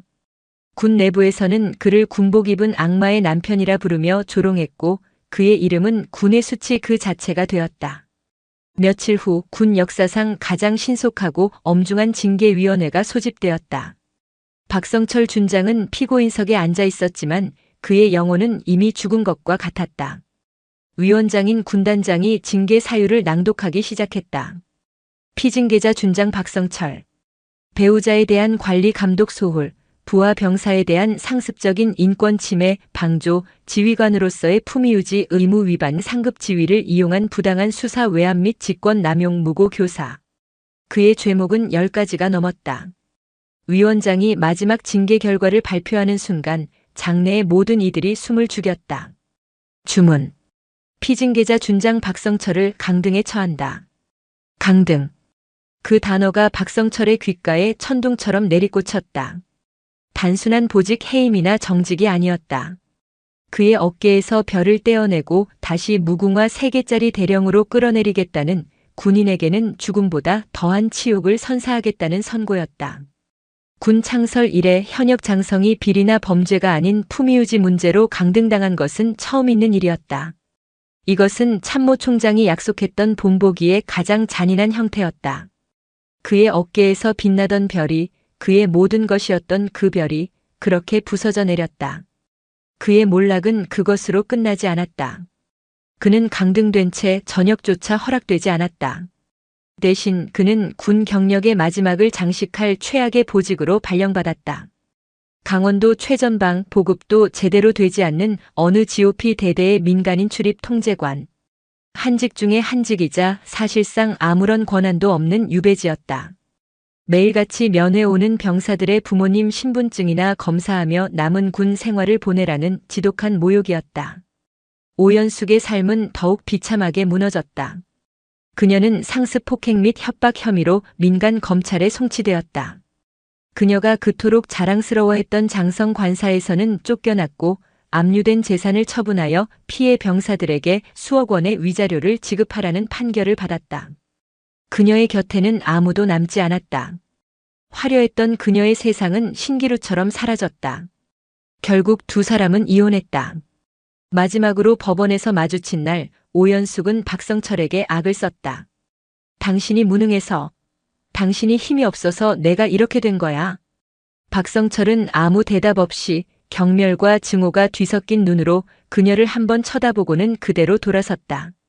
그들의 관계는 지옥 같은 악연으로 끝을 맺었다. 모든 사건이 마무리된 후 한지나 하사는 자신의 자리로 돌아왔다. 그녀의 책상 위에는 대대장 김진욱 중령이 말없이 놓고 간 따뜻한 커피 한 잔이 놓여 있었다. 창밖으로는 계룡대의 평온한 저녁 풍경이 펼쳐지고 있었다. 그녀는 자신의 군인 수첩을 펼쳤다. 그리고 박성철 준장 사건이라고 적힌 페이지에 마지막으로 한 문장을 적었다. 사건 종결. 관련자 전원 군법에 의거하여 처벌 완료. 그녀는 복수를 원한 것이 아니었다. 단지 원칙이 지켜지는 것을 보고 싶었을 뿐이다. 그녀가 지켜낸 작은 원칙 하나가 거대한 조직을 병들게 하던 썩은 뿌리를 마침내 뽑아낸 것이다. 통쾌하고도 완벽한 참교육이었다. 며칠 뒤 군 내부 게시판에 한 장의 사진이 올라와 화제가 되었다. 강원도 최전방의 어느 초소, 낡은 방한복을 입은 한 대령이 젊은 병사의 경례를 받으며 면회객의 신분증을 확인하고 있는 사진이었다. 그의 어깨에는 별이 있어야 할 자리에 무궁화 3개가 초라하게 붙어 있었다. 사진 밑에는 짧은 댓글 하나가 달려 있었다. 정의는 살아있다. 그 댓글에 수천 개의 추천이 박히고 있었다. 한지나 하사는 그 게시물을 보지 않았지만 그녀는 이미 알고 있었다. 자신이 지키고 있는 이 군복의 무게와 그 가치를. 그녀의 싸움은 끝났지만 그녀의 임무는 아직 끝나지 않았다. 이야, 터지겠네, 터지겠어. 아주 보기 좋아. 야전의 불곰이라 불리며 승승장구하던 육군 소장이 땀 흘리는 낯선 여군 장교를 향해 던진 말이었습니다. 주변의 모든 공기가 순간 얼어붙었습니다. 하지만 그가 보기 좋다며 희롱했던 바로 그 사람, 그녀가 군복으로 환복한 순간 소장은 그만 주저앉고 말았는데요. 과연 오만했던 소장에게 무슨 일이 벌어진 걸까요? 날씨가 많이 쌀쌀해졌는데 시청자 여러분들 건강 잘 챙기고 계시지요? 오늘은 어디에서 이야기를 시청하고 계신가요? 댓글로 여러분의 이야기도 들려주세요. 영상 시청하시면서 구독과 좋아요도 눌러주시면 채널 성장에 큰 힘이 됩니다. 이제 오늘의 사연 모음집 시작하겠습니다. 새벽 안개가 덜 거친 용산의 아침은 언제나처럼 쇳소리와 땀 냄새로 시작되었다. 국방부 지하에 위치한 체력단련실은 계급과 소속을 잠시 내려놓고 오직 육체의 한계와 싸우는 이들의 공간이었다. 물론 그 잠시라는 것은 어디까지나 이론적인 이야기였다. 이곳에서조차 보이지 않는 서열은 존재했고 묵직한 바벨이 렉에 부딪히는 소리보다 무거운 침묵이 흐르곤 했다. 정민석 상사는 이 공간의 지배자이자 가장 낮은 자였다. 20년 넘게 군 생활을 하며 그의 눈은 사람의 계급장을 보지 않고도 그 무게를 가늠할 수 있는 경지에 이르렀다. 그는 수건을 정리하고 기구를 닦으며 새벽 운동을 나온 간부들의 움직임 하나하나를 습관처럼 살폈다. 저기 벤치프레스를 하는 대령은 합참작전처 소속이고 옆에서 덤벨을 드는 중령은 얼마 전새로 부임한 군수사령부 과장이다. 정 상사의 머릿속에는 보이지 않는 조직도가 빼곡하게 들어차 있었다. 그는 이른 아침의 평온을 사랑했다. 아직 본격적인 하루가 시작되기 전 모두가 군복이라는 갑옷을 입기 전에 날 것 그대로의 모습들이 오가는 이곳은 그에게 작은 위안이었다. 그 평온을 깨고 한 여성이 안으로 들어섰다. 짙은 회색 운동복에 머리를 단정하게 묶은 중년 여성이었다. 정 상사는 처음 보는 얼굴이라고 생각했다. 하지만 그의 오랜 직감이 경고음을 울렸다. 걸음걸이부터가 달랐다. 불필요한 움직임 없이 등 근육이 꼿꼿하게 선 채로 내딛는 발걸음은 마치 잘 조준된 총알처럼 정확했다. 그녀의 시선은 체력 단련실 전체를 빠르고 정확하게 훑었다. 그것은 단순히 운동할 자리를 찾는 사람의 시선이 아니었다. 전장을 살피는 지휘관의 시선에 가까웠다. 정 상사는 자신도 모르게 허리를 펴고 섰다. 여성은 가장 구석에 있는 러닝머신으로 향했다. 마치 처음부터 그 자리가 자신의 자리였다는 듯 자연스럽게 올라서서 기계를 조작했다. 곧 일정한 속도의 발소리가 들려오기 시작했다. 흐트러짐 없는 자세, 규칙적인 호흡. 그녀의 모든 움직임은 수십 년간 갈고 닦아온 무인의 그것이었다. 그녀 윤설린 중장은 땀을 흘리며 생각에 잠겨 있었다. 며칠 후 있을 대규모 연합훈련 계획을 머릿속으로 몇 번이고 반복해서 시뮬레이션했다. 그녀에게 운동은 단순한 체력 관리가 아니었다. 복잡한 생각의 실타래를 풀고 가장 중요한 핵심을 꿰뚫어 볼 수 있게 만드는 정신 수양의 과정이었다. 30년 넘는 군 생활 동안 여군이라는 꼬리표는 늘 그녀를 따라다녔다. 유리천장은 보이지 않았지만 분명히 존재했고 그녀는 그것을 실력이라는 망치로 부수며 여기까지 왔다. 합참작전본부 부본부장. 별 3개. 그 무게는 그녀의 어깨를 무겁게 짓눌렀지만 동시에 그녀를 앞으로 나아가게 하는 원동력이었다. 오늘은 본청에서 중요한 회의가 있어 평소 이용하던 합참 전용 시설이 아닌 이곳에 잠시 들른 것이었다. 낯선 공간, 낯선 사람들 속에서 오롯이 자신에게 집중할 수 있는 이 시간이 좋았다. 그녀는 러닝머신의 속도를 조금 더 높였다. 심장이 빠르게 뛰고 온몸의 근육이 비명을 질렀지만 정신은 오히려 더 맑아지는 것을 느꼈다. 그때였다. 체력 단련실 문이 거칠게 열리고 육중한 발소리가 정적을 깼다. 준장님 이쪽입니다. 부사관의 우렁찬 목소리가 울려 퍼졌다. 운동하던 몇몇 장교들이 화들짝 놀라며 자세를 고쳐 잡았다. 정민석 상사는 미간을 찌푸렸다. 체력 단련실에서까지 저렇게 요란하게 구는 인간은 드물었다. 곧이어 짙은 향수 냄새와 함께 한 사내가 모습을 드러냈다. 박태우 준장이었다.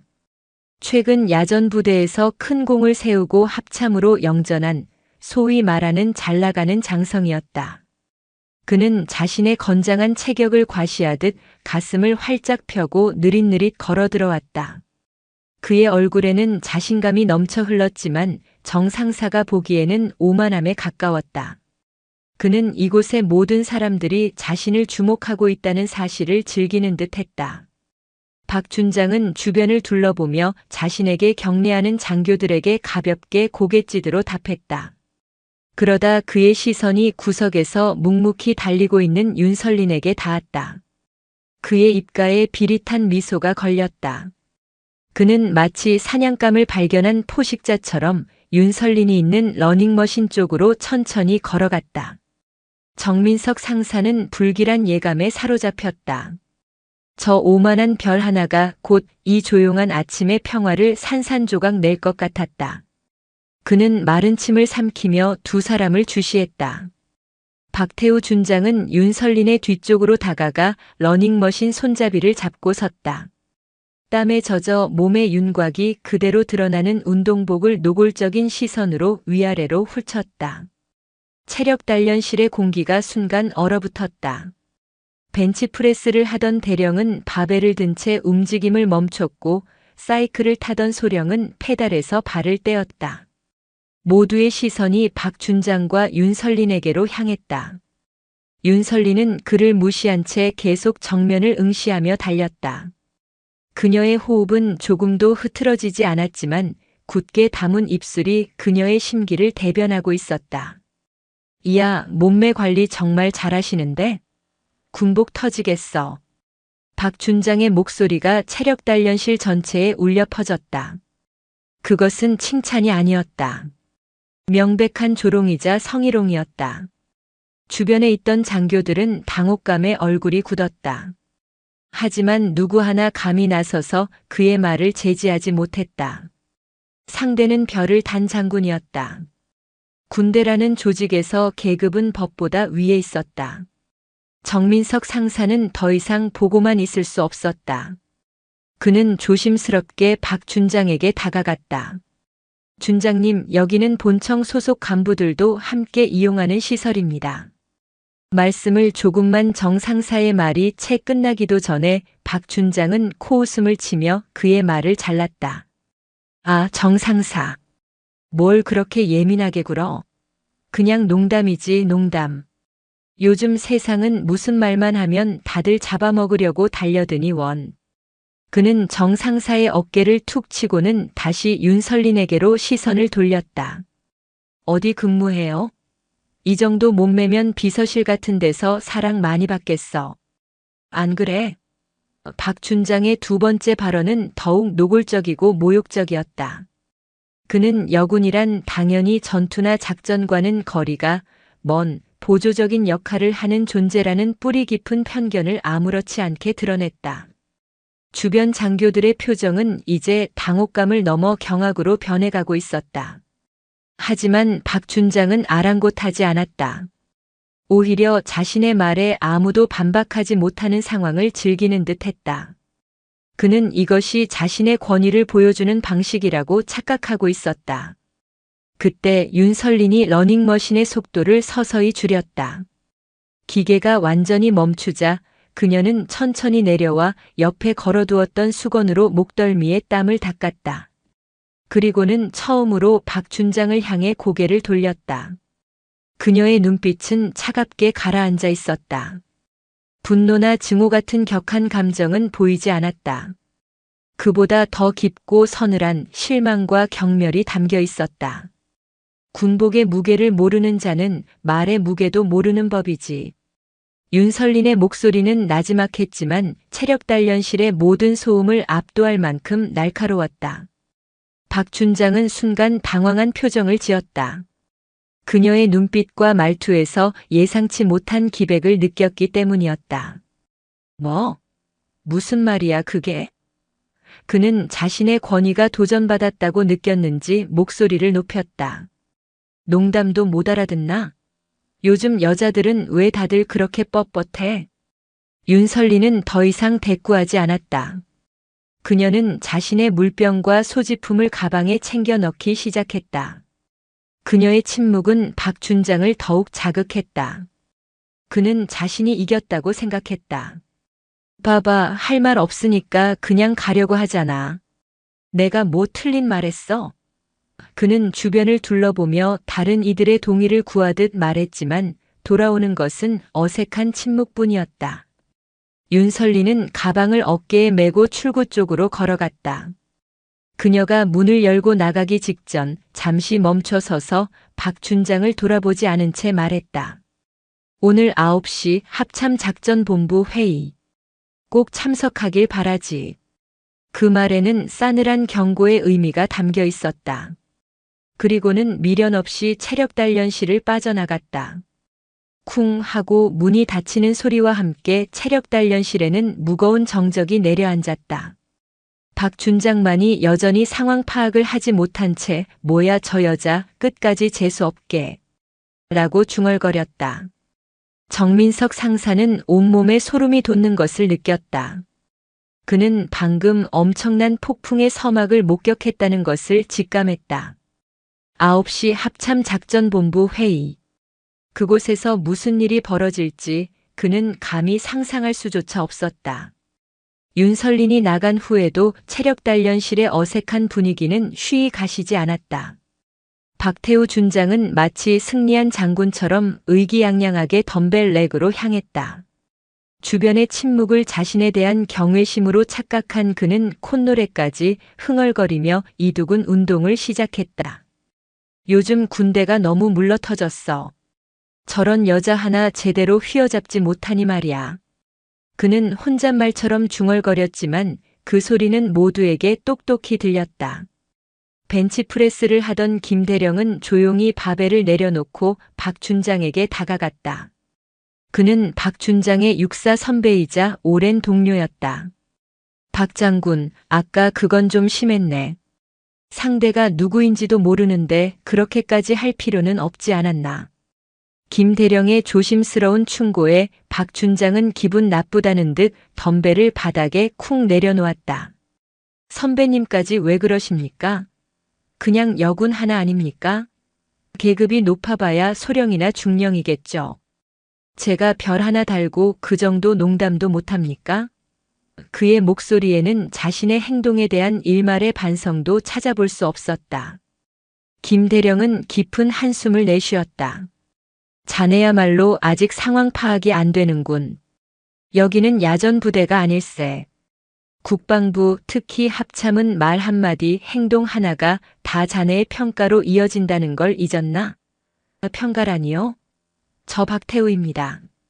지난번 대규모 침투 훈련에서 적 특작 부대를 완벽하게 소탕하고 여기 합참까지 영전해 온 사람입니다. 고작 여군 하나한테 농담 좀 했다고 제 평가가 깎이기라도 한다는 말씀입니까? 박 준장의 오만함은 하늘을 찔렀다. 그는 자신의 전공이 모든 것을 덮어줄 것이라 굳게 믿고 있었다. 김대령은 더 이상 말을 잇지 않고 고개를 저으며 자리로 돌아갔다. 저런 사람과는 말이 통하지 않는다는 것을 깨달았기 때문이었다. 그는 다만 박 준장이 치르게 될 대가가 생각보다 훨씬 클 것이라는 예감이 들었다. 한편 정민석 상사의 머릿속은 복잡하게 돌아가고 있었다. 아까 그 여성이 마지막에 남긴 말. 오늘 9시 합참작전본부 회의. 그 말은 단순한 허세가 아니었다. 확신에 찬 그리고 무서운 힘이 실린 경고였다. 그는 재빨리 사무실로 돌아가 컴퓨터를 켰다. 군 내부 인트라넷에 접속해 합참작전본부의 주요 직위자 명단을 검색하기 시작했다. 그리고 그의 눈이 한 이름 앞에서 멈췄다. 합참작전본부 부본부장 중장 윤설린. 사진 속 인물은 방금 전 체력단련실에서 모욕을 당했던 바로 그 여성이었다. 정 상사는 온몸의 피가 차갑게 식는 것을 느꼈다. 중장. 별 3개. 국군 창설 이래 여성으로서 그 자리에 오른 최초의 인물이었다. 그녀는 살아있는 전설이었다. 그런데 박태우 준장은 그 전설의 면전에 대고 입에 담지 못할 말을 쏟아낸 것이었다.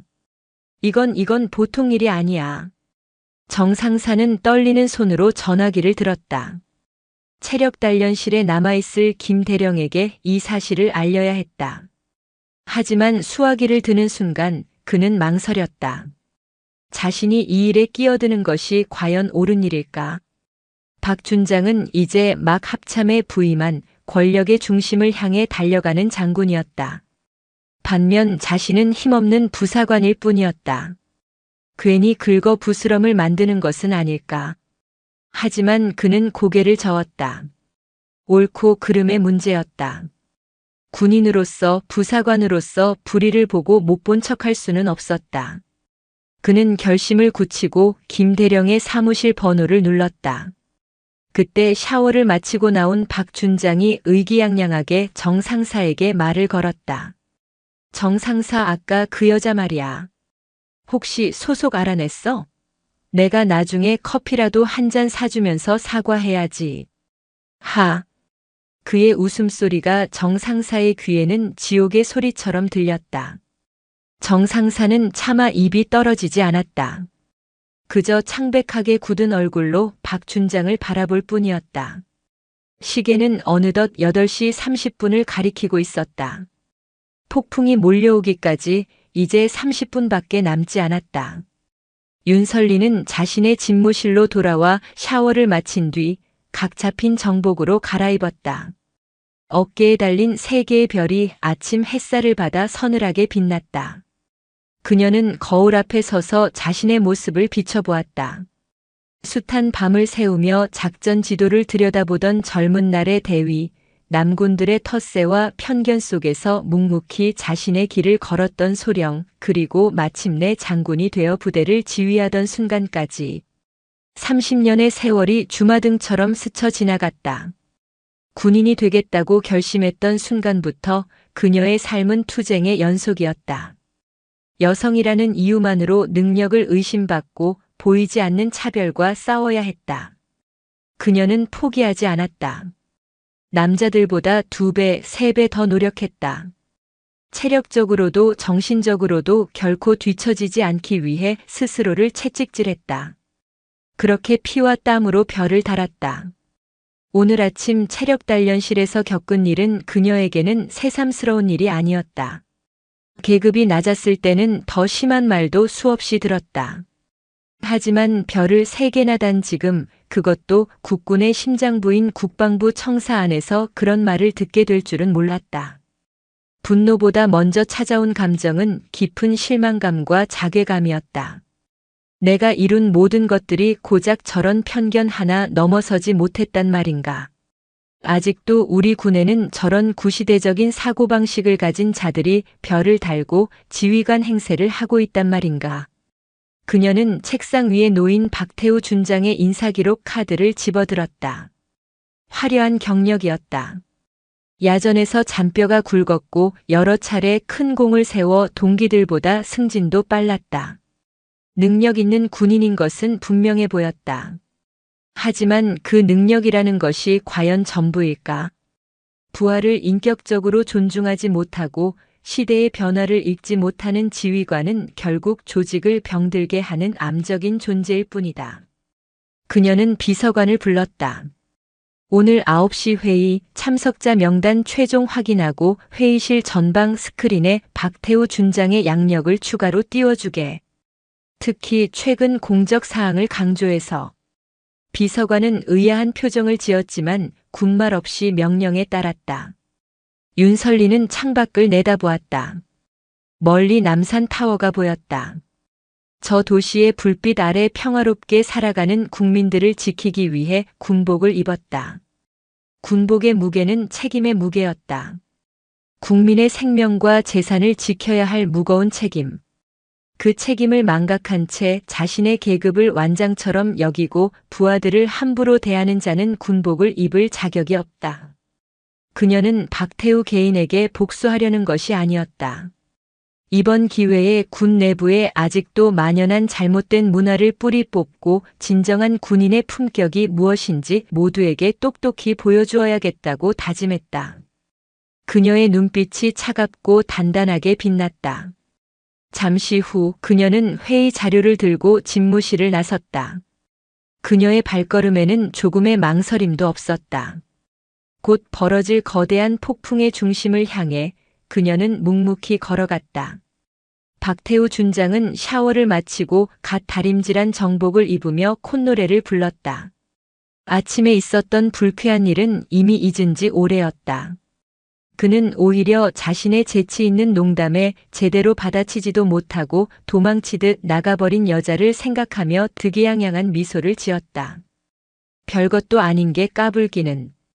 그는 넥타이를 매며 거울 속 자신을 만족스럽게 바라보았다.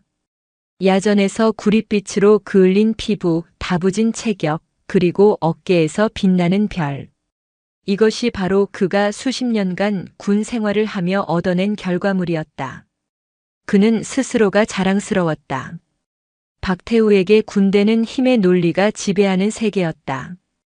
강한 자가 살아남고 약한 자는 도태되는 정글. 그는 그 정글에서 승리해왔고 자신의 방식이 옳다고 굳게 믿었다. 여군이나 행정병과 같은 비전투 인력들은 그에게 있어 군대의 본질을 흐리는 존재일 뿐이었다. 준장님, 오늘 새로 부임하시는 부본부장님, 여군 출신이라고 들었습니다. 부관이 조심스럽게 말을 건넸다. 박태우는 피식 웃었다. 알아. 윤설린 중장이라던가. 여자도 별 3개를 다는 세상이 왔구만. 시대가 좋아졌어. 아마 서류 작업이나 잘하는 행정 전문가겠지. 전투의 전자도 모를걸? 그의 말투에는 노골적인 무시와 편견이 가득했다. 그래도 대단하지 않습니까? 여성으로서 그 자리까지 오르셨다는 게 부관이 말을 흐리자 박태우는 정색을 하며 말했다. 뭐가 대단해? 여군이라고 봐주고 배려해주고 그렇게 온실 속 화초처럼 커서 별단 게 무슨 의미가 있어? 진짜 군인은 나처럼 야전에서 피와 땀을 흘리며 싸워본 사람이야. 회의실에 앉아서 펜대나 굴리는 사람들은 군인이 아니라 공무원이지. 그는 자신의 가치관에 대한 확신으로 가득 차 있었다. 사무실을 나선 그는 합참작전본부 회의실로 향했다. 복도에서 마주치는 장교들이 깍듯하게 경례를 해왔다. 그는 고개를 까딱이며 그들의 경례를 받았다. 이 권력의 느낌이 좋았다. 회의실 앞에는 먼저 도착한 여러 장교들이 담소를 나누고 있었다. 아침에 체력단련실에 있었던 김 대령도 보였다.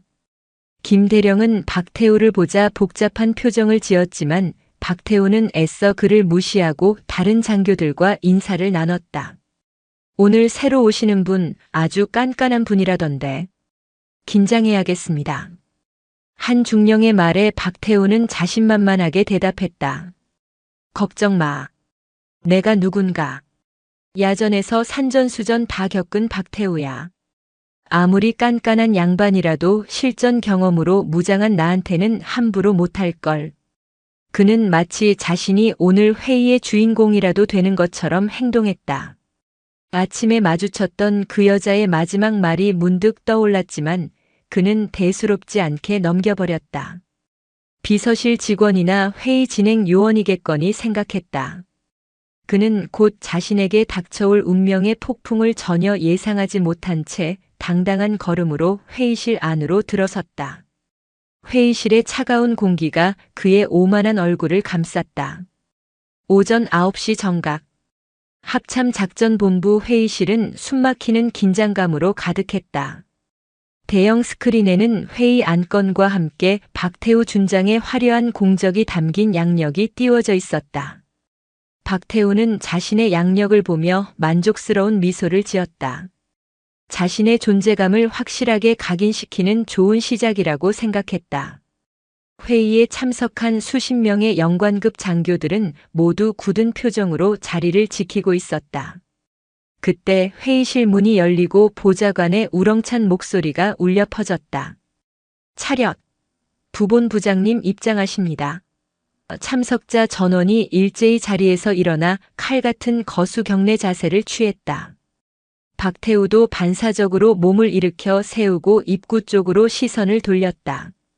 문이 열리고 한 여성이 안으로 들어섰다. 각 잡힌 정복, 단정하게 정돈된 머리, 그리고 조금의 흐트러짐도 없는 당당한 걸음걸이. 그녀가 천천히 회의실 중앙으로 걸어 들어오자 박태우의 눈이 경악으로 물들었다. 아침에 체력단련실에서 자신이 온갖 모욕적인 언사를 퍼부었던 바로 그 여성이었다. 운동복이 아닌 정복을 입은 그녀의 어깨에서는 3개의 별이 서늘하게 빛나고 있었다. 중장 윤설린. 새로 부임한 합참작전본부 부본부장이었다. 박태우의 머릿속이 하얗게 비어버렸다. 온몸의 피가 발끝으로 쏠리는 듯한 아찔한 현기증이 일었다. 아침에 자신이 내뱉었던 말들이 귀에서 환청처럼 울려 퍼졌다. 군복 터지겠어. 비서실 같은 데서 사랑 많이 받겠어. 요즘 여자들은 왜 다들 그렇게 뻣뻣해? 다리가 후들거려 서 있기조차 힘들었다. 식은땀이 등줄기를 타고 흘러내렸다. 윤설리는 회의실 단상에 올라 참석자들을 천천히 둘러보았다. 그녀의 시선이 잠시 박태우에게 머물렀다. 그 짧은 순간 박태우는 마치 발가벗겨진 채 광장 한가운데 서 있는 듯한 끔찍한 수치심을 느꼈다. 윤설린의 눈빛에는 분노가 아닌 깊은 실망과 차가운 경멸이 담겨 있었다. 모두 편히 앉도록. 그녀의 나지막하지만 힘있는 목소리에 모두가 자리에 앉았다. 박태우는 거의 의자에 주저앉다시피 했다. 윤설리는 준비된 연설문을 쳐다보지도 않은 채 입을 열었다. 오늘부터 여러분과 함께 대한민국 안보의 최전선을 책임지게 된 합참작전본부 부본부장 중장 윤설린이다. 그녀의 목소리는 회의실 전체를 압도했다. 나는 오늘 이 자리에서 회의 안건을 논의하기에 앞서 우리가 입고 있는 이 군복의 의미에 대해 먼저 이야기하고 싶다. 회의실의 공기가 더욱 무겁게 가라앉았다. 모두가 숨을 죽이고 그녀의 다음 말을 기다렸다. 이 군복의 무게는 계급의 높고 낮음, 성별의 다름으로 결코 달라지지 않는다. 이등병의 군복이든 대장의 군복이든 그 안에는 조국을 수호하겠다는 똑같은 무게의 책임과 사명이 담겨 있어야 한다. 그녀의 시선이 다시 박태우를 향했다. 하지만 오늘 아침 나는 우리 군의 일부 지휘관이 그 무게를 망각하고 있다는 사실을 매우 유감스럽게 확인했다. 박태우는 고개를 들 수 없었다. 당장이라도 이 자리에서 사라져버리고 싶었다. 어떤 이는 계급을 완장처럼 여기고 부하의 인격을 아무렇지 않게 모독한다. 심지어 동료 군인을 성적인 대상으로 취급하며 희롱하기도 한다. 윤설린의 말은 한마디 한마디가 비수가 되어 박태우의 심장에 박혔다. 체력단련실에서 나에게 군복이 터지겠다고 말했던 그 지휘관. 지금 이 자리에 있는 것으로 아는데 스스로 일어서서 모든 동료 앞에서 자신의 어리석음을 고백할 용기는 있는가? 회의실에 완벽한 정적이 흘렀다. 모든 시선이 사색이 된 채 앉아있는 박태우에게로 쏠렸다. 그의 군 생활, 아니 인생 전체가 끝장나는 순간이었다. 시간이 멈춘 듯 했다. 회의실의 모든 공기가 박태우 한 사람에게로 집중되었다. 그의 등 뒤로 수십 개의 눈동자가 비수처럼 날아와 박혔다. 그는 숨을 쉴 수 없었다. 귀에서는 이명이 윙윙거렸고 눈앞이 아찔하게 흔들렸다.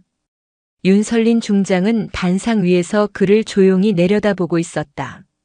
그녀의 눈빛은 그에게 선택을 강요하고 있었다. 여기서 비겁하게 침묵으로 버틸 것인가 아니면 사내답게 자신의 잘못을 인정하고 일어설 것인가. 박태우의 머릿속에서 수만 가지 생각이 충돌했다. 여기서 무너지면 끝이다. 30년 가까이 쌓아 올린 모든 것이 한순간에 물거품이 된다. 하지만 이대로 앉아 있는다고 해서 무엇이 달라질까? 이미 모두가 범인이 자신이라는 것을 알고 있다. 침묵은 비겁한 변명일 뿐 오히려 더 큰 경멸을 살 뿐이다. 그는 떨리는 다리에 힘을 주었다. 삐걱거리는 의자 소리가 회의실 전체에 소름 끼치게 울려 퍼졌다. 박태우가 자리에서 천천히 일어섰다. 그의 얼굴은 핏기 하나 없이 창백했다. 중장님. 목소리가 심하게 갈라져 나왔다. 그는 마른 침을 삼키고 다시 입을 열었다. 오늘 아침 체력단련실에서 중장님께 입에 담지 못할 망언을 한 사람은 바로 접니다. 그의 고백에 회의실은 술렁였다.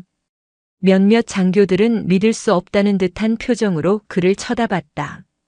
저의 어리석고 무지한 언행으로 인해 중장님께 깊은 모욕감을 드린 점, 이 자리를 빌려 진심으로 사죄드립니다. 박태우는 허리를 깊이 숙였다. 그의 어깨에 달린 별이 힘없이 아래로 늘어졌다. 평생 누군가에게 고개를 숙여본 적이 거의 없었던 그였다. 하지만 지금 이 순간의 굴욕은 그 어떤 전투에서의 패배보다도 뼈아팠다. 윤설리는 여전히 표정의 변화 없이 그를 바라보고 있었다. 박준장 고개를 들게. 그녀의 말에 박태우는 천천히 허리를 폈다. 나는 자네의 사과를 받으려고 이 이야기를 꺼낸 것이 아니다.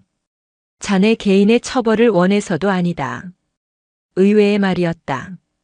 박태우는 혼란스러운 눈으로 그녀를 바라봤다. 내가 문제 삼고 싶은 것은 박준장, 자네 한 사람이 아니라 자네와 같은 생각을 가진 사람들이 여전히 우리 군의 지휘관으로 있다는 사실 그 자체다. 그녀는 회의실 전체를 둘러보며 말을 이어갔다. 계급이 높다는 것이 인격까지 높다는 것을 의미하지는 않는다. 어깨에 별이 많다고 해서 더 위대한 군인이 되는 것도 아니다. 진정한 지휘관은 힘으로 부하를 누르는 사람이 아니라 품격으로 부하들의 존경을 받는 사람이다. 품격 없는 별은 그저 빛 좋은 쇠붙이에 불과하다는 것을 오늘 이 자리에 있는 모두가 명심하길 바란다. 그녀의 말은 회의실의 모든 장교들의 가슴에 깊이 파고들었다. 박태우뿐만 아니라 많은 이들이 자신의 과거를 돌아보며 뜨끔함을 느꼈다. 윤설리는 마지막으로 박태우를 향해 말했다.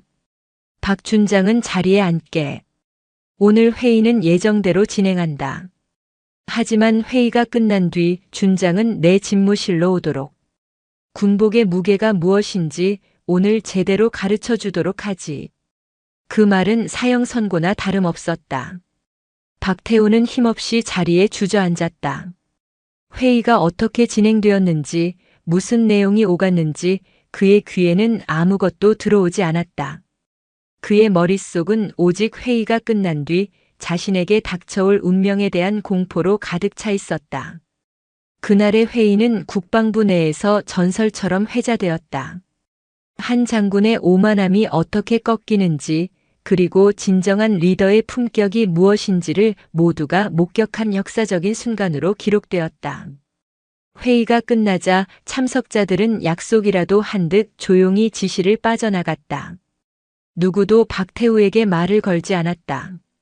동정의 눈빛을 보내는 이도 고소하다는 듯한 표정을 짓는 이도 있었지만 대부분은 그저 그를 없는 사람처럼 대했다. 그는 텅 빈 회의실에 홀로 남아 망연자실하게 앉아 있었다. 불과 1시간 전까지만 해도 세상을 다 가진 듯 의기양양했던 그는 이제 모든 것을 잃은 패잔병이 되어 있었다. 끝났어, 이제 다 끝났어. 그는 떨리는 손으로 얼굴을 감쌌다. 소문은 이미 국방부 전체에 쫙 퍼져나갔을 것이다. 박태우 준장, 여자 중장에게 성희롱하다 공개적으로 망신당하다. 군 생활 내내 승승장구해왔던 그의 명예는 땅에 떨어졌고 앞으로 그의 앞에는 가시밭길만이 펼쳐져 있을 것이 분명했다. 그 시각 체력단련실의 정민석 상사는 깊은 고뇌에 빠져 있었다. 오전 회의에서 있었던 일은 김 대령을 통해 전해 들었다. 윤설린 중장이 직접 박 준장을 질책했다는 이야기에 그는 통쾌함과 동시에 불안감을 느꼈다. 이대로 사건이 덮여서는 안 된다는 생각이 들었다. 윤 중장이 아무리 공개적으로 질책했다고 해도 공식적인 절차를 밟지 않으면 결국 유야무야 넘어갈 수도 있었다. 그는 결심했다. 자신이 직접 보고서를 작성하기로. 체력단련실 관리 부사관으로서 시설 내에서 벌어진 장성의 품위유지 위반 행위를 목격한 이상 이를 상부에 보고하는 것은 그의 당연한 의무였다. 그는 컴퓨터 앞에 앉아 보고서를 작성하기 시작했다. 육하원 측에 따라 박태우 준장이 윤설린 중장에게 했던 발언들을 하나도 빠짐없이 기록했다. 그리고 결정적인 증거가 될 체력단련실 내부 CCTV 영상 파일도 첨부했다. 다행히 체력단련실 CCTV는 음성까지 녹음되는 최신형이었다.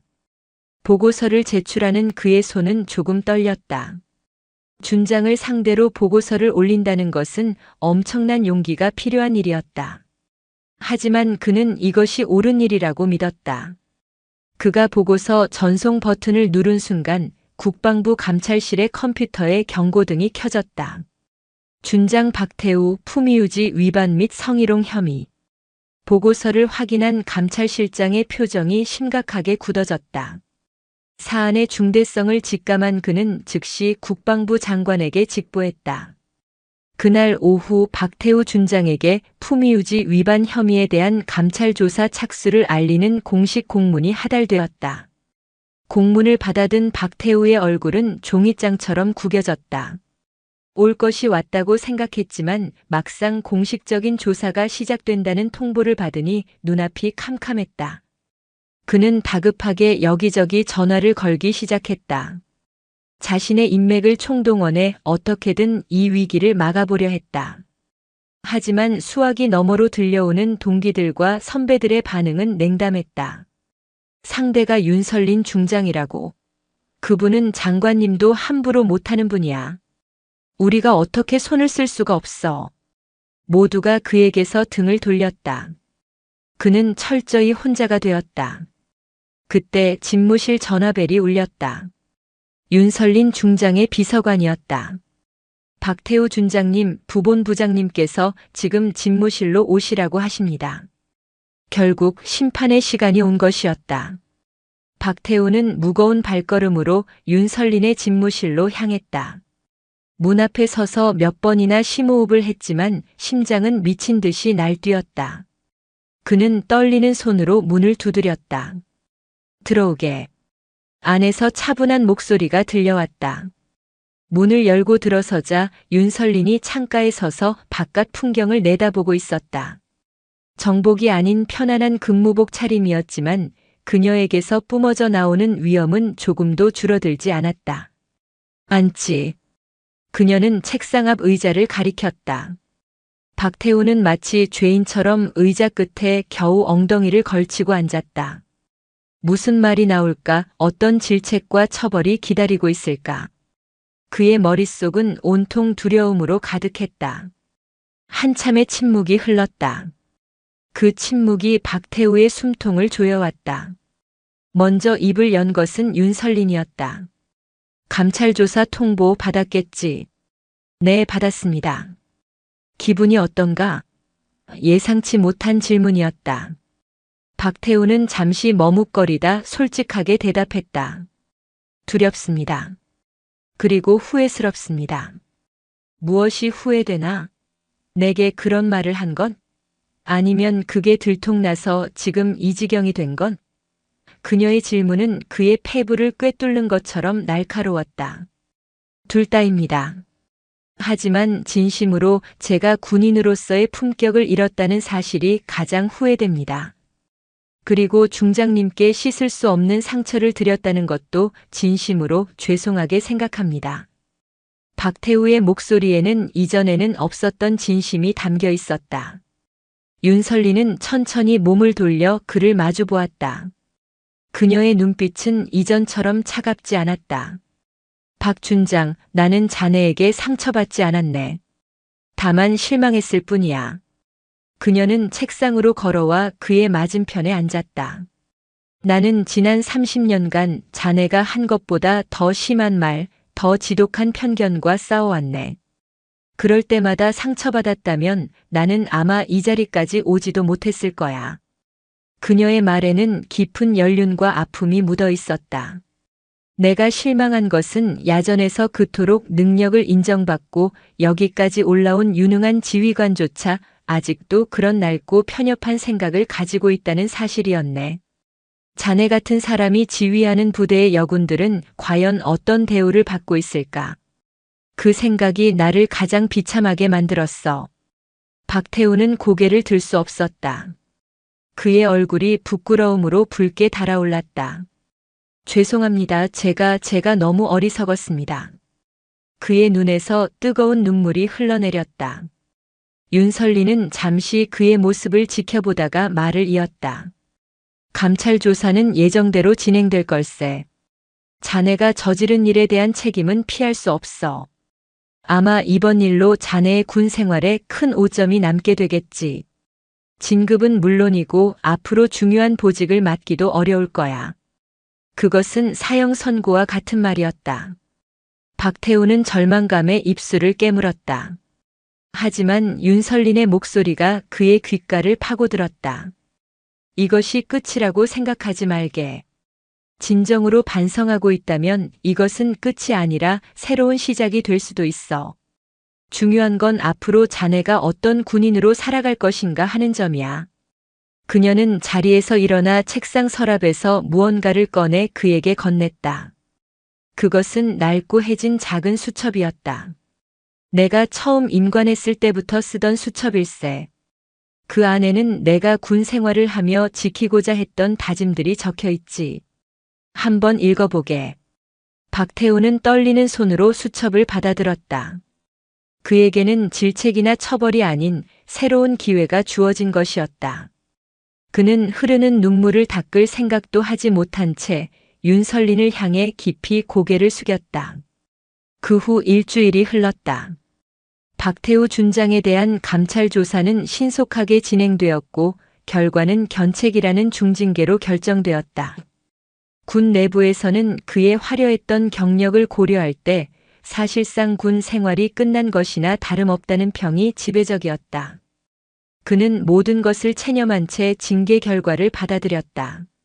그동안 그는 윤설린 중장이 건네준 낡은 수첩을 몇 번이고 반복해서 읽었다. 그 안에는 군인은 국민을 위해 존재한다. 부하를 인격으로 대하라. 어떠한 차별에도 굴하지 말라와 같은 군인이라면 누구나 아는 당연한 말들이 적혀 있었다.